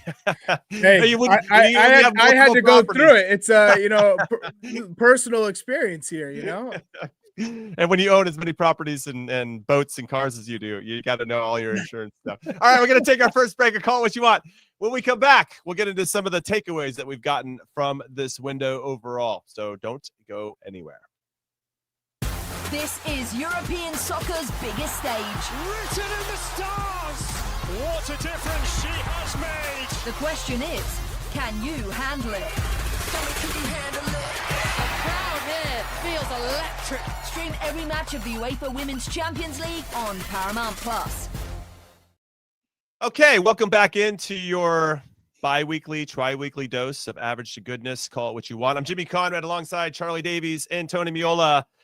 And there had been some questions for those that didn't watch the game. You're catching up now. Why didn't Malik Tillman come in for Christian Pulisic instead of Diego Luna? And it's because he didn't dress. We don't really know the details yet. We're supposed to get it in the post-game press conference, and hopefully we'll hear later on at some point, hopefully before the show's open. That's why Malik Tillman wasn't available, and I'm very curious as to why. Okay, so one of my big takeaways that I want to discuss with everybody, people in the chat, people watching on the Golasso Network, people listening on podcasts, wherever they like to get their podcasts, and with Charlie and Tony, of course, is the 3 center back formation here to stay? And I'm going to say unequivocally, putting my flag in the ground, yes, it is here to stay. The back 4, at least as we knew it, the traditional back 4 is done. There might be a fluid back 4 going on. There might be a back 5 at times, depending on the opponent, but the back 3 is here to stay. We're adding a center back, everyone. And we're kicking out a midfielder, and the team just looks better. So, Tones, do you agree with these sentiments? Are you flagging the ground with me? It's in the ground. My flag's been buried for a long. It's growing roots. My flag right now. That back 4 is buried in the ground. Buried. So, Chuck, you're in agreement with us. Yeah, I'm in agreement. Love it. You know what? I love it. I think it comes down to there's a little bit more sense of security with 3 center backs and the 2 wing backs. That back 5, you sit. I know we play with 2 10s, but it feels like you also can have those 2 central midfielders come back. You just feel a little bit more safe in the way that we have to defend and the responsibilities of everyone. Although tonight, to get scored on a throw-in, you're just thinking, come on now. But ultimately, I think it plays to our strengths with our wide players, giving us pace, and whether it's Ante Robinson and Weah and Dest, or whoever those players end up being in the end. I think it does give us the best chance of getting forward, also playing on the counter. I really like the 2 10s to support whoever, if it is Balogun. Haji Wright had a great performance, though, to show that, hey, I can come off the bench and add something. Maybe you need a starter if Balogun gets suspended or injured. It was a good moment for him as well. And remember, I feel like Pochettino is just keeping guys hungry too and motivated. Because how motivated do we think Ricardo Pepi is going to be when he finally gets his opportunity to get in there? And the more guys who are in form and playing and hungry, the better. The competition between Weah and Dest, if that ends up happening, if Ante Robinson eventually gets healthy, because remember, he didn't play a minute in this camp. So you have to think his health must be in real question if he didn't even come on the field. That's got to be a real concern. So there ultimately is going to be some real competitions, McKinney, and then if Cardoso and Reina and Tyler Adams and who else am I missing? Musa. Like, there are a number of players. If everyone's playing, there's a lot of depth. We want as many guys in form as you possibly can heading into a World Cup, but I absolutely like where we are right now. I think what's funny about, and I agree with you on that, about the back 3, when we were envisioning it a while back, Tones, this is a long while back, I kind of just thought, listen, we have arguably 2 of the better wing backs in the region for sure. Like, the guys that can get up and down and Jedi. It's the hardest part to have in the back when you play like that. Yeah, and we have those. We have 2 guys in Dest and Jedi that could just get up and down. And now we just need guys to tuck in, to get out of their way and let them get after it. And we actually haven't, with our back 3, we actually haven't had both of those guys on the field at the same time. and we're having other guys have success in that space. And now we're starting to unlock different types of partnerships. You're like, you know what? This could cook, and we are cooking, and I have got plenty of time for it. So I'm really excited about how this looks moving forward as we continue to tweak and get stronger. Now, using what you said, Chuck, as a segue into this next one, because when Ricardo Pepi comes back, it's going to be, Haji Wright scoring goals and Balogun scoring goals, everybody looking nice and sharp. Mhm. That position looks settled. Now it's just about, Balogun for me is the starter. Yep. Chuck, we take 3, right? We're going to take 3 strikers. Got to take 3, right? Three nines, yeah. 3 nines. Because normally hybrids. normally you say 4, but when we only play with 1, and I'd say most of our depth is in midfield, you're probably only going to take 3 because the one guy's going to play ideally two of the group stage matches. Maybe you rotate on the third one depending on where we are after those first 2 games. But then you go back to your main guy, and then the third guy, he's kind of just waiting in the wings. Maybe there's a desperation moment, but it's the second guy that either replaces the first guy or he comes on to play with the first guy. So I think we're not taking more than 3. So Balogun, it feels like Haji Wright is in prime position. And then we're looking at most likely Pepi if he's back and fully healthy and playing and fit. But you still have Ajiman, who has played well under Pochettino, who's, seems like he's fitting in well in the championship. And then there's I think a massive drop off. Okay. I see the quote there, Wright plays winger, but he's not coming to this team as a winger. First off, we're not even playing with wingers in this formation, but he's not coming here. He's coming here as a 9. So 26 spots, right? So we have 3 strikers and we got 3 goalkeepers. Yep. That leaves 20 spots for everybody else. 3 center backs. We don't have the third goalkeeper penned in yet. Right? No, but you're still gonna take 3 goalkeepers, though. That's what I'm saying. Yeah. And then so you have 3 center backs. I assume you just want to replicate. You want to have at least 6, but then you have one like a Freeman that you could play wide right in the wing back. You could also play center back if you needed. Not that it's his top spot, right? You could have some other guys that could do multiple positions. But let's say I don't know that he's one of them from what I saw the other night, Jimmy. Yeah, that's fair. He looked a little bit lost in that position. I'm just trying to get the number game down. So 5 to 6 center backs. And then you have what? You have like an Arsene and Jedi, and then Weah and Dest. And then what is that? 4? That's 10. And then you have what left? 10 for midfielders, 10 for like 5 bottom of the box, 5 top of the box. That's a lot of players. I absolutely love it. Anyway, okay. So what positions do we feel are still unsettled, Big Tones? Where are you on? I guess one of the center back spots. If Ream is in with Richards, then it's that. Did Miles Robinson do enough for you tonight? Did McKenzie? I thought McKenzie was solid. I thought McKenzie was good tonight. Probably a little bit better than Miles. Maybe he was. Yeah. But Miles got 2 starts this window, though Tristan Blackman got 2 starts the last window. So that doesn't necessarily mean anything's written in the stars. And McKenzie's probably right now being considered as the left-sided center back because that's where he's playing consistently with his club. Yeah, I guess the right center back position, right, if you will, that's something we probably still see. If you're going to bring, I don't know that you bring 6. You got to think 2 of them at least are going to play the majority of the minutes, right? And then you might rotate 1, even if you do that at the World Cup for center backs. I would think you'd have 5 center backs, right? Right. That's a little bit of a concern. I love the competition in the midfield for the 2, right? I love what's going on. Yeah, real competition. I mean, real Tanner Tessman looks the part. Of course, we're saying all this with Tyler Adams in the picture, right? Yeah. Tessman looks the part. Christian Roldan has been serviceable there. Aiden Mars hasn't played poorly. Like, at least there's a little bit of depth, and we know that, at any moment, Weston McKennie could be the guy next to Tyler Adams. That might eventually be what it ends up, how it looks, because I still think, I wonder what would have happened tonight if Malik Tillman was available, right? If this were a World Cup roster, does it mean that we knew Christian was going to play. Sands would be out, and McKennie would be there with Roldan. You think Yeah. him? He would have moved him back, right? Yep. And That's Tillman, the first thing that comes to mind. Because you have to drop somebody. So Tillman would go in, and then McKennie would drop to where Sands was, and you'd have Christian and Tillman underneath Haji, right? So in this game, otherwise, it's Balogun. But for me, I think Sands didn't perform well enough to even think about moving Tyler Adams, or Tessman, or McKennie, or Roldan at this moment. Even Jack McGlynn is ahead of him.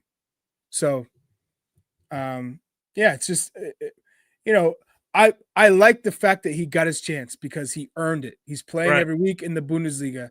You deserve a call up to the camp, and he's been playing well. That's how it's always been when we've played in the national team. If you're playing at your club team in Europe in a top 5 league and you're playing well, you deserve to get called in. Then it's on you to perform in camp and show in trainings that you deserve to get minutes and then to make the most of the time on the pitch. Unfortunately, it didn't happen for him tonight. And on top of that, it might be his only chance. Well, that's at some point that's how it's going to go, sink or swim, right? It's got to be sink or swim. All right, so we have, getting back to my numbers, 3 goalkeepers, 3 strikers, 5 center backs, and then you have 2 wing backs on the left, 2 wing backs on the right. That's 9 defenders in total. Mm-hmm. So you have 9, 6, 6, that's 15. You have 11 players available for the other midfield spots. And obviously there are going to be some tweeners in there as well that can play multiple positions, but I think that's a lot of room to build a really nice, healthy roster. And so I guess the next question would be, Tones, I'll come to you on this. Which player do you think gained the most ground over this window, or potentially flip it? Which player do you think maybe lost the most ground or didn't take advantage? I mean, we talked James Sands a little bit, but is there anybody else that stands out? Gained the most ground. I'm gonna have to go with Haji Wright. Gained the most ground, only because I think we thought Balogun was already the number 1 guy, right, coming into this. Now he had the show as well, but I don't know that he had to make the bigger impression for me based on his form and all of that stuff. Christian Roldan, I think gets a nod in there. Timothy Way, I can't say made the most ground because I think we thought highly of him. Right. Like we already thought that he was in that ground, if you will. Yep. Those would be the guys here. I think Tessman gained ground too. Oh, Tanner Tessman. I forget the first game. Yeah, he's for sure. Good pickup. Tanner Tessman for sure. I think to go in the opposite direction, Cameron Carter-Vickers didn't get a minute. Yeah. Right. I would say, he'd be out. Josh Sargent watching at home. Ajiman. How about if you're going to go that route? Ajiman probably lost some ground here. Yeah. I thought he'd at least get off the bench. When they subbed off Haji Wright, I thought he did in the first game. Did Ajiman come in the first game? Yeah. Real late. Like? Yeah. Well, that's not really he gets the cap, but it's not like I don't know. What? Well, it's just not enough to showcase what he's about. But either way, he's lost ground. There's no doubt about that. Haji Wright gets a start and then Haji Wright scores some golazos. My guy is locked in. Yeah. So Balogun, we can't forget he played against Ecuador, one of the best defensive teams in world football internationally, and he balled against some beasts. So he got the goal, but it was all the other things that he did, the intangibles. He can play in tight spaces. He has great technique. I think his acceleration is his first 3 or 4 steps. Like there's a lot that he offers. And I don't want to take anything away from Haji Wright because he was brilliant tonight. But I think Balogun gives you more in different circumstances within the game. So, with that being said, you got to have different profiles up top. You can't just have the same striker, the same kind of guy. Haji's a little bit more direct. He's a bigger body, but he's really developed well in his timing with his runs. I think that's where he's excelled, and his finishing has gotten so much better over the years. So I also, yeah, sorry. Yeah, No. I think Yunus Musa lost out. Like, we don't even like bring him up anymore. He's not. It's crazy. How much I feel like he's dropped off. And when you're not part of the group, and you can sense the coaching staff is building something without you really involved, it's got to hurt on a personal level, of course. But I mean, there's plenty of time for him to get back in the team. I don't want to take away that opportunity, but it just seems like they've kind of moved on without him. Real quick, I didn't have Hajiman. Hajiman. Yeah, I didn't have Hajiman coming in the game on. I thought I did, but against Ecuador, and now I have to look it up. I didn't remember him getting on, but maybe he came on late. But I think it was right, and in my head, he came on. Yeah, Haji Wright definitely came on. Anyway, I could have my notes wrong. Okay. It was the end of the game, but maybe somebody can check on that for us. But I got you. So Hajiman did not come in the game. Yeah. Okay. Good. Thank you. Right. I thought I was going crazy. All right. Yeah. Okay. So Hajiman didn't get any minutes, which he was just warming up. That was. Hey, you know what? I've been there. It's a lonely space at times, but he's still involved, obviously. Let's have a conversation though about before we get to the last break about Weston McKennie. Do you like him? We've seen him at 2 games in one of the kind of 8-10 spots. I thought he was quieter than usual, and I would like to see him a little bit deeper. So I'm sad we didn't get to see that. And I felt like he was more impactful when he was a little bit deeper tonight, when he did get those opportunities. When whatever reason Roldan was ahead of him, he would drop in and he ended up being the first pass that unlocked the first goal for us. Yeah. Well, this is the thing for me. He brings so many intangibles to the game. When you talk about the way he fights when he plays for Juve, and he's scrapping for minutes to make sure he's on the pitch, and every time the match ends, you go, oh, he's one of the best players on the pitch, or he's man of the match, or that's why he's in the team, because of that attitude he brings. And whether it's the aerial duels, whether it's the tough tackling, whether it's the amount of runs this guy makes, it's almost as if, okay, well, we're looking at let's say there's 4 positions on the pitch centrally, the two 10s and the 2 central midfielder positions. If Tyler Adams is one, or Tanner Tessman is one, you're saying, okay, is he the other guy, or is he partnering with Adam? Is he partnering with Tessman? Does Cardoso break through at Atletico Madrid? Mind you, as well as Cardoso has played in Spain, he has not done it for the national team. That has yet to be determined if he can actually bring that form and bring it into this national team, because it hasn't come yet. Every time he's come in the national team, it's looked off. It's looked slow. It's looked labored. It has not anywhere been close to his form in Spain. So is he one of those starting guys? The jury's out, because you may say it depends on who we're playing. Is it a team that sits back versus a team that we have to sit back? If we're sitting back, then you probably want Weston, because he's so great at making those runs on the counter or in transition, or being somebody who's so influential on set pieces. If you're talking about sitting, if we have the ball and the other team sitting back, maybe you want somebody who's more of a gifted passer playing between the lines, someone who's maybe got a better shot from that range, deep range. So then you go on 10s. Christian's one of them. So now you're saying, all right, who's the other guy? Tillman is more of a number 10. If Gio Reyna's playing every week, he's more of a creative guy on the ball, more of a facilitator. It's one of those things where maybe if Dest is out and Anthony Robinson's out and you move way to the left, that you play Weston as that right wing backs guy, because he's played there countless times, and he almost played that way against England in the World Cup. If you remember, he was primarily on like a right midfielder in that game, always getting down the right, We know he's great with service. It's interesting. I think that's going to be one of the players that you're saying. It feels weird saying he's a substitute, or you don't see him in the starting 11, and I wouldn't count him out all the way until we get to that first game. Yeah, I thought he did a nice job on the defensive side of the ball. You know, he's good at pressing, wants to press, is on the hunt.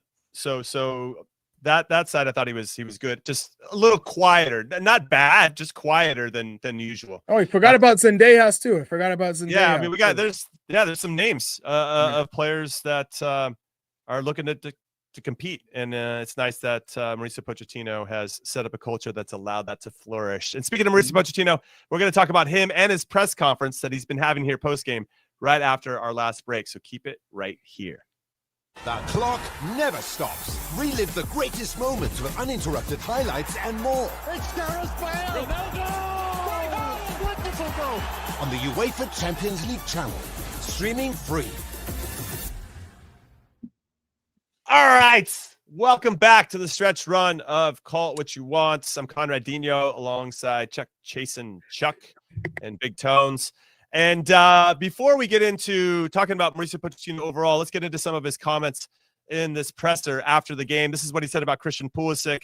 He feels something in his hamstring. That we thought it was a knee, we thought it was an ankle. I didn't have hamstring on my radar, so that is interesting. He's going to fly to Italy tomorrow, he says. Tonight we will assess. We cannot say nothing more at the moment. Now about Malik Tillman, Pochettino said he felt something yesterday, like a cramp. And then Pochettino went on to talk about the difficulty of shifting to the temperature and altitude change from Austin to Colorado, and clearly didn't want to risk him. I would have loved to seen another run out with Tillman next to Pulisic, potentially with Balogun, or even Haji Wright up top, just to continue to build that rapport and understanding in high pressure situations. Now, Big Tones, the question I think that I want to ask you, and I think a lot of people want to hear, and I want to get some comments too from the chat here on the Golazo America YouTube channel. Does this window, or has this window, Big Tones, changed how you view what he's done with the team and him as a head coach and everything he's accomplished? And does it give him more method to the madness now that you've seen how things are starting to play out? Yeah. I think we started to, and I certainly started to feel a little bit of that in the Japan game, where he was willing to try something new. Right. And then it worked. And then we had heard, he wasn't sure if he was going to go back to it this camp. But he did. And credit to him for that. And listening to the comments of the players, remember, we started this camp with who does he communicate with? Who does he not communicate with? I mean, it didn't seem like to be a problem with the players. Right. They all kind of understood where they stood. And they said when they're in camp, it's total communication 24 hours a day while they're there. And then they go and put on two decent performances. Like those performances against World Cup teams, you get these two results. And I get it. It's not the World Cup, not nearly the pressure, but they're going to be at home at the World Cup in packed stadiums and pretty much pro US crowds. We saw this in 94. That's what it's going to look like. I would be content if I was them. You're never really satisfied, but you're like, okay, you did well. So with regards to Poch, I think he'd be happy with his team. His message has gotten across to the players. I think his message has been getting across now to us, the media, right, on how he handles things, how he handles situations, and he got two results. And let's face it, man, when Ecuador and Australia came on our schedule 2 camps ago, we didn't know what the hell to think at that point. Like we were in like, man, can we just win one game? Like find a way to win, get a point somewhere, And now I feel like we left these two games, and both games were winnable. Okay, we won one and we drew one, but I think we felt like we were in both of these games, and we're starting to see some progress, not only in the development of his system, but also the development of some of the players that are feeling more comfortable in the system. So Chuck, I want to get your thoughts on the same exact question. Yeah. But just to jump in with some context, back in June, prior to the Gold Cup, we got beat by Turkey and beat by Switzerland. I mean, easily handled by Switzerland. And that was probably the most concerned I've been about our national team in quite some time. Like we do not. It wasn't Nations League losing to Panama and No. Okay, yeah. Canada? Sorry. Nations League didn't help. Yeah, no, we were hot after those games. But then to follow that up by losing to Turkey and Switzerland. Yeah, but it's a Gold Cup roster, Jimmy. I get that, but it was just the way that we performed. We can argue we have some of the same players, but they seem to be playing better. Everything just seems to be fitting in better. So yes, obviously, the March wasn't great, and then to follow that up in June we lost 4 straight games. That I just was like, oh, this could be a really bad World Cup. And now I'm feeling a lot better, Chuck. And I feel like things are in place now. Even just with a slight tweak with the formation, it's just unlocked us. We saw it against South Korea for a little bit, just enough to believe. Let's try it against Japan. And now it feels like, hey, this is the way forward. And that absolutely pumps me up, everybody. And it feels like he's got a nice grip on the player pool. And it feels like we're in a really good spot now. And I'm happy about that. Anyway, I just wanted to insert myself into the conversation. What are your thoughts? Yeah, well, I think we got to get to the baseline of this question, which is when you get a manager that is not American, you're bringing in an international manager that's supposed to have the clout and the experience and the tactical acumen to move this group forward in a different way than Greg Berhalter would, with different expectations, then I think we're waiting for that change to come. Where is the identity and how is it different than what we've seen with this group prior to this cycle? And so I think Nations League was what we were hoping to see this team start to change and turn and what it looks like from a coaching standpoint outside of the players. How does it look different? Just how does it look different? And then we can break down the performances. But it didn't look different. And on top of that, they didn't have the intensity or the effort that you would think would go hand in hand with the manager coming in to say, I'm giving everybody a clean slate. I don't care what you've done in the past. You got to prove to me to get on the World Cup roster. And in your first real audition, everyone failed. That for me was the concern. Forget a friendly against Switzerland where you get completely played off the park, but you already are underwhelmed by the group because it is a young, inexperienced group, not a group that you typically, expect the majority to go to a World Cup. But in this process, he's been able to push a lot of buttons. He's been able to bring in guys, young players who don't have experience and give them that experience and keep giving them that experience over players who would potentially expect to come into camp regardless because they're playing at certain clubs or they're, playing in Europe. And he's saying, I'm doing it my way. I don't care how it's been done in the past. I don't care which agents are calling me and saying, hey, bring my player in. I don't care about anyone else's thoughts. I'm going to go by what I see and how I feel. And eventually you could see it start to click within the whole player pool. And so now we're at this point where he said, I've been trying to play a certain way, my way, and it's not working. So he changed to a back three and it's worked. And so now we're starting to see, okay, now we're moving on from what we've been seeing for, 3-4 years now with this group. We're seeing something different. So therefore there's new opportunities for players and maybe players who have had opportunities in the past, they're getting new opportunities now and they're making the most of it. They look different. So I'm happy with where we are today, given it feels like we wasted some windows to get to this point, but ultimately we changed the formation.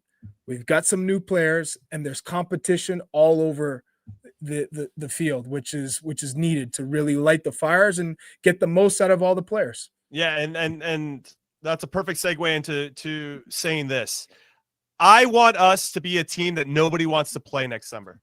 It's similar to how people feel about Ecuador. Like nobody wants to play those guys. And you definitely don't want to play against a team that has the vibes of Ecuador, tough to play against, always a threat, can hurt you in different ways, but they're playing at home. They're playing in front of their fans. That's just going to be an added element of emotion that you're going to have to fight as an opponent.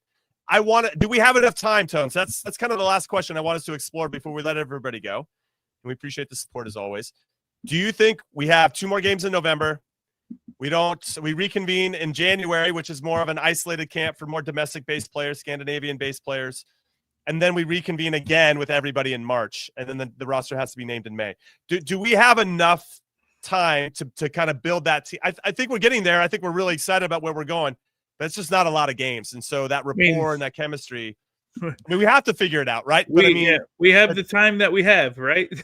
Yeah. You can't make it up anymore. You can't add any more games, any more windows. And I think for me personally, what I'm hoping for is that the guys like Tessman, like Malik Tillman, like guys continue to get better and better at their clubs. And some more guys I'll add in there. I still want to see Gio get better because I still think there's something in there. But he's got the road for Gio to get to this World Cup just got longer in the last two camps, right? So hopefully he can get there. Just continue to be good at your club. Just continue to, and then when you get to the national team, hopefully we see that same form from those guys. And Pochettino, I would think at some point, as much as they haven't spoken to players in between camps, at some point that's going to change a little bit where he's got to start getting the big picture across. I would imagine. I don't know. But I feel to sum it up, I feel more comfortable after the last window and a half than I did in the first 10 months or whatever it was of Pochettino's first 10 years. Yeah. Co-sign, second those sentiments for sure. I just wanted to throw that out there and I know that all the national teams are running up against it and not everybody's playing well and everybody's trying to peak at the right time. It seems like we're leading that way, Chuck, but we just don't have that many games. But we're left. moving in the right direction. We're moving forward. Right. And I think that's the most important thing is we're moving forward. We have still yet to see a healthy, informed Anthony Robinson. We know how much he changes the dynamic, and it shouldn't be that way, but he does change the way we play. I mean, how many times have we had a national team player come on and say, hey, yeah, we do play differently when Anthony Robinson's on the pitch. And again, this is a guy that's a captain material. So there's not only with the way he plays and the physical attributes that he brings, but also the mentality, the character. Those are the kind of guys you want to go to battle with that you need to make deep runs in a World Cup. So having him, having Dest, who are still working back, Ricardo Pepe's still working back. Adams right now playing really well with Bournemouth. Bournemouth is in 4th place in the Premier League. So can he continue to push? Can he be a little bit more adventurous going forward? Because I think that's where Tyler needs to continue to shape his game, is being a little bit more proactive with that final pass, with playing more of those the penetrating line passes that break lines, like we see Chris Richards now. That's where Chris Richards has completely changed the way he sees the game. Is he's not afraid to play between the lines or to play into traffic. He's accurate with his passes, and he's always thinking forward and positive and not safe and sideways and backwards. So I love that about him, the confidence to say, I'm playing forward, deal with it. It's coming to you. If you make the run, I will play it to you. So yeah, there's a number of positives that we're looking at as we move forward, and we have yet to see the full picture with everyone fit and healthy. And I'm sure some national teams are in the same bucket, but I think it'll be different when you're talking about our group and continuing to build the momentum from the supporters as we get closer to the World Cup. Yeah, so we have a formation that seems like the best way forward that everyone feels comfortable with. Coaching staff looks happy, players look happy, we're happy, fans are happy, everybody's happy. We're creating some depth, so even if our top guys are hurt right now, there's still some guys that are stepping up and making plays. We got enthusiasm about what's happening. It's all positive. We got confidence. Man, we are cooking. We're going in the right direction, and so I'm going to leave it right there. We're going to call it a show on this hell of positivity. Good performance, great window for the guys. Way to close it out at midnight, Jim. Go. That's what we're doing here. Thanks for hanging out with us as always. Catch us again live here on the Gloss America YouTube channel, 10 a.m. Eastern on Thursday, and we'll get into it some more because we love talking about this team and this sport. And that's it. We're going to bed. Catch you guys later.